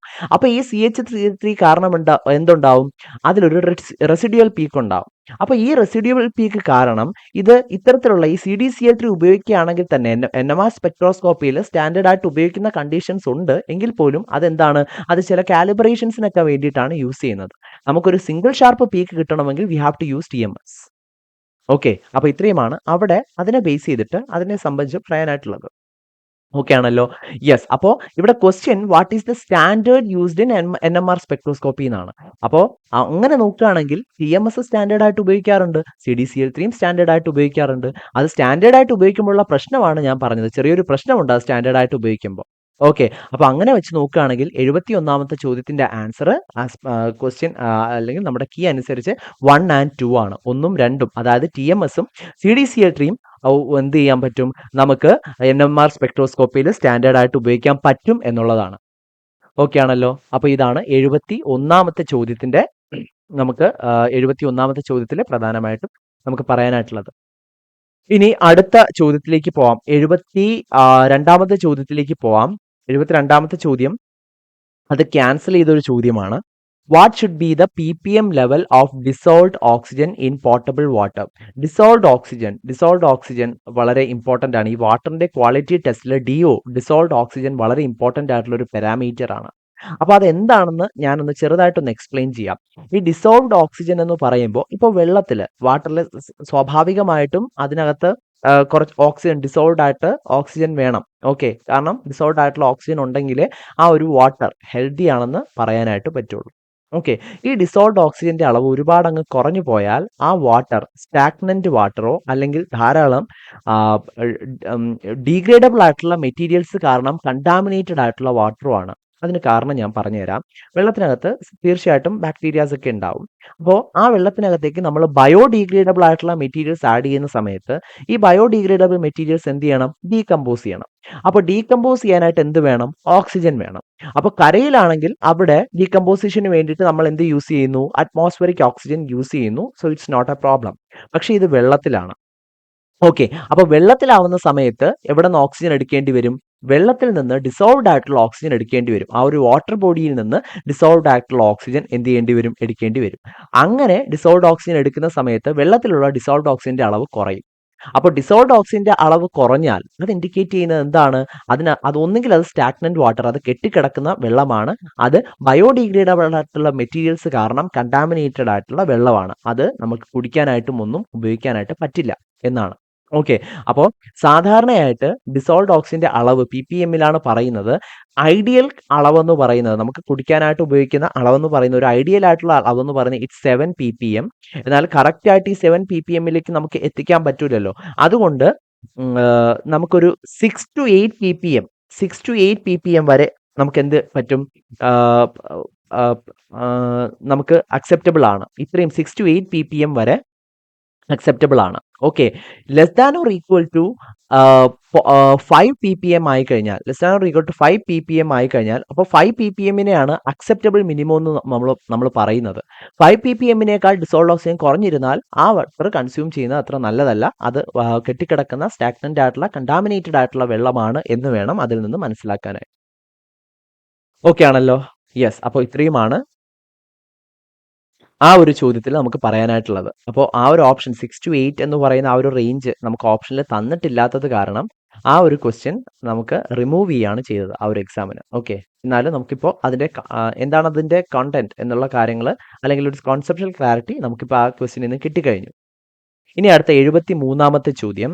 73ാമത്തെ ചോദ്യം ഇതാണ്. Itai disease is caused by the exposure of which metal? ഏത് മെറ്റലിന്റെ എക്സ്പോഷർ കാരണമാണ് ഇറ്റായി ഡിസീസ് ഉണ്ടായത്? അപ്പോൾ അതിന്റെ ഓപ്ഷൻ, അത് ഡയറക്റ്റ് ക്വസ്റ്റ്യൻ ആണ്, അതിൽ കൂടുതൽ എക്സ്പ്ലെയിൻ ചെയ്യാനൊന്നുമില്ല. The option is option D, cadmium. Cadmium ആണ് അതിന്റെ ഉത്തരമെന്ന് പറയുന്നത്. മിനമാത്ത ഡിസീസിന് കാരണമായിട്ടുള്ളത് മെർക്കുറിയാണ്. ഓക്കെ, ഇറ്റായി ഡിസീസിന് കാരണമായിട്ടുള്ളത് കാഡ്മിയം പോയ്സണിങ് ആണ്. ഓക്കെ, അപ്പോൾ കാഡ്മിയം ഈസ് ദ ആൻസർ. ഇനി അടുത്ത ചോദ്യം, 74ാമത്തെ ചോദ്യം ഒരു കൺഫ്യൂസിംഗ് ആയിട്ടുള്ള ഒരു ക്വസ്റ്റ്യൻ ആണ്. നോക്കാം എന്താണെന്ന് നോക്കാം. Okay, which gas is used as a propellant in rockets? റോക്കറ്റ്സിൽ പ്രൊപ്പല്ലന്റ് ആയിട്ട് യൂസ് ചെയ്യുന്നത് ഏത് ഗ്യാസ് ആണ്? ഓക്കെ, അപ്പൊ അതിൽ കാർബൺ ഡൈ ഓക്സൈഡ് ഉണ്ട്, ഓക്സിജൻ ഉണ്ട്, സൾഫർ ഡൈ ഓക്സൈഡ് ഉണ്ട്, നൈട്രജൻ അമോണിയ ഉണ്ട്. അപ്പൊ ഇവിടെ നമ്മൾ ശ്രദ്ധിക്കേണ്ടത് കൂടുതലായിട്ടും റോക്കറ്റ് പ്രൊപ്പല്ലൻസ് ആയിട്ട് നമ്മൾ യൂസ് ചെയ്യുന്നത് ലിക്വിഫൈഡ് ഹൈഡ്രജൻ ആണ്. അതായത് ഹൈഡ്രജനെയാണ് നമ്മൾ എന്തായിട്ട് യൂസ് ചെയ്യുന്നത്? റോക്കറ്റ്സിലെല്ലാം പ്രൊപ്പല്ലൻസ് ആയിട്ട് യൂസ് ചെയ്യുന്നത് ഹൈഡ്രജനെയാണ്. ഓക്കെ, അപ്പോൾ ഒന്നാമത്തെ പോയിന്റ് അതാണ്. ഇനി ഇപ്പോ നമ്മൾ പുതിയ ന്യൂസ് ഒക്കെ അല്ലെങ്കിൽ പുതിയ അപ്ഡേറ്റ്സ് പ്രകാരം, എപ്പോഴും സയൻസ് ഇങ്ങനെ ഇവോൾവിംഗ് ആണല്ലോ, അപ്പൊ നമ്മുടെ പുതിയ അപ്ഡേറ്റ്സ് പ്രകാരം സ്റ്റാർലിങ്ക് സാറ്റലൈറ്റ്സ്, നമ്മുടെ ഇലോൺ മസ്കിന്റെ സ്റ്റാർലിങ്ക് സാറ്റലൈറ്റ്സ് അതിന്റെ ലോഞ്ച് അങ്ങനെയുള്ള സമയത്ത് മീഥെയിനും പ്രൊപ്പല്ലന്റ് ആയിട്ട് ഉപയോഗിച്ചിട്ടുണ്ട്. ഓക്കെ, അപ്പോൾ ഈ രണ്ട് സമയത്തും ഇത്തരത്തിലുള്ള ഗേഷ്യസ് പ്രൊപ്പല്ലൻസ് അല്ലെങ്കിൽ പ്രൊപ്പല്ലൻസ് റോക്കറ്റിൽ യൂസ് ചെയ്യുന്ന സമയത്ത് എന്ത് ചെയ്യൂല, ഇത് അറ്റ്മോസ്ഫിയറിന്റെ മുകളിലേക്ക് പോകുമ്പോഴത്തേക്ക് ഇത് ബേൺ ചെയ്യാത്തൊരു അവസ്ഥ വരും. കാരണം ബേൺ ചെയ്യണമെങ്കിൽ, ബേണിംഗ് എന്ന് പറഞ്ഞാൽ റിയാക്ഷൻ വിത്ത് ഓക്സിജനാണ്. ഓക്കെ, അപ്പോൾ അതിനെന്ത് വേണം? ഓക്സിജൻ വേണം. അപ്പോൾ ഇവിടെ അറ്റ്മോസ്ഫിയറിന്റെ ഹയർ ലെവലിൽ എന്തില്ല? ഓക്സിജൻ ഇല്ല. ഓക്കെ, ഓക്സിജൻ ഇല്ലാത്തത് കാരണം നമ്മൾ അതിനെ ഓക്സിജനുമായിട്ട് മിക്സ് ചെയ്താണ് കൊണ്ടുപോകുന്നത്. ഓക്കെ, അപ്പോൾ ഓക്സിജൻ കത്താൻ സഹായിക്കുന്ന ഒരു വാതകമാണ്, പക്ഷെ അത് ഒരു പ്രൊപ്പല്ലന്റ് ആയിട്ട് യൂസ് ചെയ്യാൻ പറ്റില്ല. കാരണം ഓക്സിജൻ സ്വയം കത്താറില്ല. ഏതെങ്കിലും ഒരു ഫ്യൂവൽ ഓക്സിജന്റെ പ്രസൻസിൽ കത്തുമെന്നേ ഉള്ളൂ. So it helps in burning, അല്ലാതെ അത് സ്വയം കത്തുന്ന ഒരു വാതകമല്ല. ഓക്കെ, അപ്പോൾ ഓക്സിജൻ ഇതിൽ നമുക്ക് കുറച്ചെങ്കിലും അക്സെപ്റ്റബിൾ ആയിട്ടുള്ള ആൻസർ ഓക്സിജൻ ആയിരുന്നു. പക്ഷെ ഓക്സിജൻ ഒരു പ്രൊപ്പല്ലന്റ് അല്ല, അത് തെറ്റാണ്. ഓക്സിജൻ ഇങ്ങനെ പ്രൊപ്പല്ലന്റ് മിക്സ്ചേഴ്സിലെല്ലാം ഉപയോഗിക്കാറുണ്ട്. കാരണം ഓക്സിജൻ ഉണ്ടെങ്കിൽ മാത്രമേ അവിടെ ബേണിംഗ് നടക്കുള്ളൂ. ഓക്കെ, അപ്പോൾ ഇത് പ്രകാരം നമുക്ക് ഹൈഡ്രജൻ, അതുപോലെ മീഥെയിൻ, CH4 തുടങ്ങിയ മീഥെയിൻ ആണ് നമ്മൾ ബയോഗ്യാസിലൊക്കെ ഉള്ള മീഥെയിൻ ഇല്ല, അതേ മീഥെയിൻ തന്നെ, ഇതെല്ലാം റോക്കറ്റ് പ്രൊപ്പല്ലൻസ് ആയിട്ട് ഉപയോഗിച്ചിട്ടുണ്ട്. ഓക്കെ, പക്ഷെ നമുക്കിവിടെ ഓപ്ഷൻ ആയിട്ട് നമ്മുടെ കീയിൽ വന്നിട്ടുള്ളത് option A, carbon dioxide ആണ്. കാർബൺ ഡൈ ഓക്സൈഡ് എന്ന് പറഞ്ഞാൽ വിച്ച് എക്സ്റ്റിങ്വിഷ് ഫയർ, അത് തീ അണയ്ക്കുന്ന ഒരു വാതകമാണ്. ഓക്കെ, അതിന് കലോറിഫിക് വാല്യൂ എല്ലാം വളരെ കുറവാണ്. അതിന് റോക്കറ്റിന്റെ ഒരു പ്രൊപ്പൾഷന് കാരണമായിട്ടുള്ള ത്രസ്റ്റ് ഉണ്ടാക്കാനൊന്നും പറ്റുന്ന ഒരു ഗ്യാസ് അല്ല carbon dioxide. But option is option A. ആ ക്വസ്റ്റ്യൻ ഒന്ന് നോട്ട് ചെയ്ത് വെച്ചിരുന്നാൽ മതി. Next question, which among the following is not a supercritical fluid? 75ാമത്തെ ചോദ്യം, ഇതിലൊരു സൂപ്പർ ക്രിട്ടിക്കൽ ഫ്ലൂയിഡ് അല്ലാത്ത ഒരു വാതകം ഇതിൽ ഏതാണെന്നാണ്. അതിനുള്ള ഉത്തരമായിട്ട് വരുന്നത് ഓപ്ഷൻ ഡി ആണ്. Okay, option D, carbon monoxide ആണ്. ഓക്കെ, കാരണം ammonia, methane, carbon dioxide പോലുള്ള വാതകങ്ങൾ അത്യാവശ്യം മൊളിക്കുലാർ മാസൊക്കെ ഉള്ള വാതകങ്ങളാണ്. ഇതിനെ എക്സ്ട്രീം കണ്ടീഷൻസ് നമ്മൾ കൊടുക്കുന്ന സമയത്ത് ammonia, carbon dioxide, methane പോലുള്ള ഗ്യാസുകൾ എക്സ്ട്രീം കണ്ടീഷൻസ് കൊടുക്കുന്ന സമയത്ത് നമുക്ക് എന്താക്കാൻ പറ്റും? ലിക്വിഡ് സ്റ്റേറ്റിലേക്ക് നമുക്ക് ലിക്വിഫൈ ചെയ്യാൻ പറ്റും. ഓക്കെ, പക്ഷെ കാർബൺ മോണോക്സൈഡ് അങ്ങനെ ഒരു വാതകമല്ല. അതുകൊണ്ട് സൂപ്പർ ക്രിട്ടിക്കൽ ഫ്ലൂയിഡ് അല്ലാത്തത് കാർബൺ മോണോക്സൈഡ് ആണ്. Option D, carbon monoxide is the answer. അതും ഒരു ഡയറക്റ്റ് ക്വസ്റ്റ്യൻ ആയിരുന്നു. ഓക്കെ, ഇനി അടുത്ത ചോദ്യത്തിലേക്ക് പോവാം. അടുത്ത ചോദ്യം എന്ന് പറയുന്നത് 76ാമത്തെ ചോദ്യം, select the UV visible region where ozone undergoes decomposition forming O2 and O. Ozone എന്ത് ചെയ്യുന്നു? ഓസോൺ ഡീകമ്പോസിഷന് വിധേയമാകും. എങ്ങനെയാണ്? അത് ഓക്സിജനും ഒരു നേസന്റ് ഓക്സിജനുമായിട്ട് ഓസോൺ എന്ത് ചെയ്യുന്നു? ഡീകമ്പോസ് ചെയ്യുന്നു. ഓക്കെ, അപ്പോൾ ഈ ഒരു ഓസോണിന്റെ ഡീകമ്പോസിഷൻ, O3യുടെ ഡീകമ്പോസിഷൻ നടക്കുന്നത് അൾട്രാ വയലറ്റ് വികിരണങ്ങളുടെ സഹായത്തോടെയാണ്. അപ്പോൾ തീർച്ചയായിട്ടും ഒരു UV വിസിബിൾ റീജിയനിലാണ് ഈ ഓസോണിന്റെ ഡീകമ്പോസിഷൻ നടക്കുന്നത് എന്ന് നമുക്ക് മനസ്സിലായിട്ടുണ്ടാവും. ഈ ഓസോണിന്റെ ഡീകമ്പോസിഷൻ, അതിന് നമ്മൾ ഫോട്ടോ ഡിസോസിയേഷൻ എന്നാണ് പറയുക. അതായത് ലൈറ്റിന്റെ പ്രസൻസിൽ ഒരു ഗ്യാസ് ഡിസോസിയേറ്റ് ചെയ്യുന്നു എന്നുണ്ടെങ്കിൽ അതിന് നമ്മൾ വിളിക്കുന്ന പേര് ഫോട്ടോ ഡിസോസിയേഷൻ എന്നാണ്. അപ്പോൾ ഈ ഓസോൺ കാരണം, അല്ലെങ്കിൽ ഈ ഓസോണിന്റെ ഡിസോസിയേഷന് കാരണമാകുന്നത് UV വിസിബിൾ റീജിയനിലുള്ള ഒരു വേവ് ലെങ്ത് ആണ്. കാരണം ഈ ഡിസോസിയേഷൻ എന്തായാലും ഈ ഒരു പ്രോസസ്സിന് ഒരു എനർജി വേണമല്ലോ. അപ്പോൾ ആ എനർജിക്ക് കാരണമാകുന്നത് UV വിസിബിൾ റീജിയനിലുള്ള ലൈറ്റ് ആണ്. UV റീജിയനിലുള്ള ലൈറ്റ് ആണ്, അൾട്രാ വയലറ്റ് റീജിയനിലുള്ള ലൈറ്റ് ആണ്. അപ്പോൾ അതിൽ ഏതാണ്, ഈ ഓപ്ഷനിൽ ഏതാണ് അതിന് സ്യൂട്ടബിൾ ആയിട്ട് വരുന്നത് എന്നാണ് നമ്മുടെ ചോദ്യം. ഓക്കെ. പക്ഷേ ഈ 76ാമത്തെ ചോദ്യവും ക്യാൻസൽ ചെയ്യുകയാണ് ചെയ്തത്. അതിന്റെ ആൻസർ കീയിൽ ആ ക്വസ്റ്റ്യൻ ക്യാൻസൽ ചെയ്യുകയാണ് ചെയ്തത്. കാരണം ഞാൻ പറഞ്ഞുതരാം. ഈ ഓസോൺ അല്ലെങ്കിൽ ഈ ഓസോണിന്റെ ഫോട്ടോ ഡിസോസിയേഷൻ ഏറ്റവും മാക്സിമം ആയിട്ട് നടക്കുന്നത് അല്ലെങ്കിൽ ഏറ്റവും നന്നായിട്ട് നടക്കുന്നത് ഹാർട്ട്ലി ബാൻഡ് എന്ന് പറയുന്ന ഒരു ബാൻഡിലാണ്. ഹാർട്ട്ലി ബാൻഡ് എന്ന് പറയുന്ന ഒരു ബാൻഡാണ്. അപ്പൊ ഹാർട്ട്ലി ബാൻഡ് വരുന്നത് 200 മുതൽ 310 നാനോമീറ്റർ NM റീജിയനിലാണ് വരുന്നത്. 200 മുതൽ 310 നാനോമീറ്റർ വരെ റീജിയനിലാണ് വരുന്നത്. ഓക്കെ. ഇനി അടുത്തത് ഹഗേഴ്സ് ബാൻഡ് എന്ന് പറഞ്ഞിട്ട് മറ്റൊരു ബാൻഡിലും ഒരു വീക്ക് ആയിട്ടുള്ള ഡിസോസിയേഷൻ നടക്കും. അപ്പോൾ ആ ബാൻഡ് എന്ന് പറയുന്നത് 310 മുതൽ 350 നാനോമീറ്റർ വരെയാണ് ആ ഒരു ബാൻഡ്, ഹഗേഴ്സ് ബാൻഡ് എന്ന് പറയുന്നത്. ഓക്കെ. അപ്പൊ ഈ രണ്ട് ബാൻഡിൽ, ഹാർട്ട്ലി ബാൻഡിലും ഹഗേഴ്സ് ബാൻഡിലുമാണ്. ഹാർട്ട്ലി ബാൻഡിൽ വളരെ നന്നായിട്ട് ഏറ്റവും കൂടുതൽ നടക്കുന്നത് ഹാർട്ട്ലി ബാൻഡിലാണ്. ഇനി വളരെ വളരെ വീക്ക് ആയിട്ടുള്ള ഒരു ഡിസോസിയേഷൻ എവിടെ നടക്കും? ഹഗേഴ്സ് ബാൻഡിൽ നടക്കും. 310 to 350 നാനോമീറ്ററിൽ നടക്കും. അപ്പോൾ ഇതുമായിട്ട് കണക്ട് ചെയ്യുന്ന യാതൊരു ഓപ്ഷൻസും നമുക്ക് എന്തില്ല, നമുക്ക് തന്നിട്ടില്ല. ഓപ്ഷൻസിലേക്ക് നോക്കിയാൽ നമുക്ക് മനസ്സിലാവും. ഇതുമായിട്ട് ബന്ധപ്പെട്ട യാതൊരു ഓപ്ഷൻസും നമുക്ക് തന്നിട്ടില്ല. അതുകൊണ്ട് ഈ ഒരു ഈ ഒരു ക്വസ്റ്റ്യൻ അത് ക്യാൻസൽ ചെയ്യാണ് ചെയ്തത്. ഓക്കെ. ഇനി അടുത്തത് 77ാമത്തെ ചോദ്യം. 77ാമത്തെ ചോദ്യം എന്ന് പറയുന്നത് what are the different forms through which carbon nano tubes exist? Carbon nano tubes exist ചെയ്യുന്ന ഡിഫറെന്റ് ഫോംസ് ഏതൊക്കെയാണ് എന്നാണ്. അപ്പോൾ ഓപ്ഷനായിട്ട് ആംചെയർ, ലീനിയർ, സിഗ്സാഗ്, സ്പെറിക്കൽ, ഇത്രയുമാണ് തന്നിട്ടുള്ളത്. അപ്പോൾ അത് നമുക്കൊന്ന് നോക്കാം. ഓക്കെ. അപ്പോൾ കാർബൺ നാനോ ട്യൂബ്സ് പല ടൈപ്പ് ഉണ്ട്. അതിൽ ഒന്നാമത്തെ കാർബൺ നാനോ ട്യൂബ് ടൈപ്പ് എന്ന് പറയുന്നത് single walled carbon nano tubes ആണ്. Okay. Single walled carbon nano tubes SWCNT എന്ന് പറയും. അതുപോലെ MWCNT ഉണ്ട്. Multi walled carbon nano tubes ഉണ്ട്. ഇനി DWCNT ഉണ്ട്. Double walled carbon nano tubes ഉണ്ട്. മറ്റൊന്ന് കൈറാൽ. ഇത്രയുമാണ് ഉള്ളത്. ഓക്കെ. അപ്പൊ ഈ കൈറാൽ ഫോമിൽ തന്നെ വീണ്ടും അതിനെ ക്ലാസിഫൈ ചെയ്തിട്ടുണ്ട്. കൈറാൽ ഫോംസിൽ പ്രധാനമായിട്ടുള്ളത് ആംചെയർ. ഓക്കെ. ആംചെയർ ഉണ്ട്. അതുപോലെ സിഗ്സാഗ് ഉണ്ട്. ആംചെയർ ഉണ്ട്. സിഗ്സാഗ് ഉണ്ട്. അതുപോലെ കൈറാൽ ഉണ്ട്. ഓക്കെ. ഇത്രയുമാണ് ഫോംസ്. അപ്പൊ SWCNT, MWCNT, DWCNT, armchair, zigzag, chiral, ഇത്രയാണുള്ളത്. അപ്പൊ ഇതിൽ നമ്മൾ ഓപ്ഷനിലേക്ക് ഒന്ന് പോയാലോ? ഓപ്ഷനിലേക്ക് പോകുന്ന സമയത്ത് എന്തൊക്കെയുണ്ട്? ആംചെയർ ഉണ്ട്, സിഗ്സാഗ് ഉണ്ട്. സോ 1 and 3 വരുന്ന ഓപ്ഷൻ ബി ആണ്. ഓക്കെ. അപ്പൊ option B is the answer. Okay. 1 and 3 is the answer. Option B is the answer. അപ്പൊ അത്രയുമാണ് അവിടെ നമുക്ക് പ്രധാനമായിട്ട് പറയാനായിട്ടുള്ളത്. ക്ലിയർ ആണല്ലോ? ഇനി അടുത്തത് നോക്കാം. അടുത്ത ക്വസ്റ്റ്യനിലേക്ക് പോവാം. അടുത്ത ക്വസ്റ്റ്യൻ എന്ന് പറയുന്നത് endosulfan applied in cashew plantations belong to which category of pesticides? നമ്മൾ എൻഡോസൾഫാൻ വളരെ ഇപ്പോഴത്തെ ന്യൂസിലെല്ലാം വളരെയധികം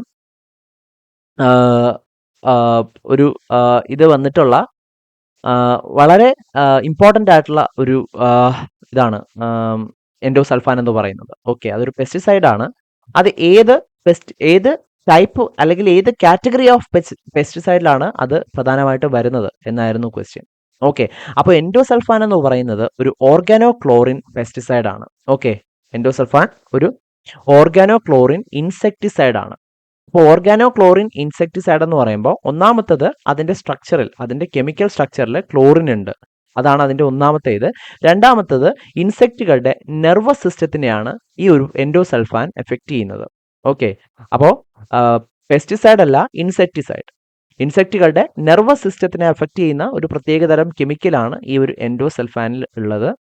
അപ്പോൾ organo chlorine is the answer. Okay. Organo chlorine is the answer.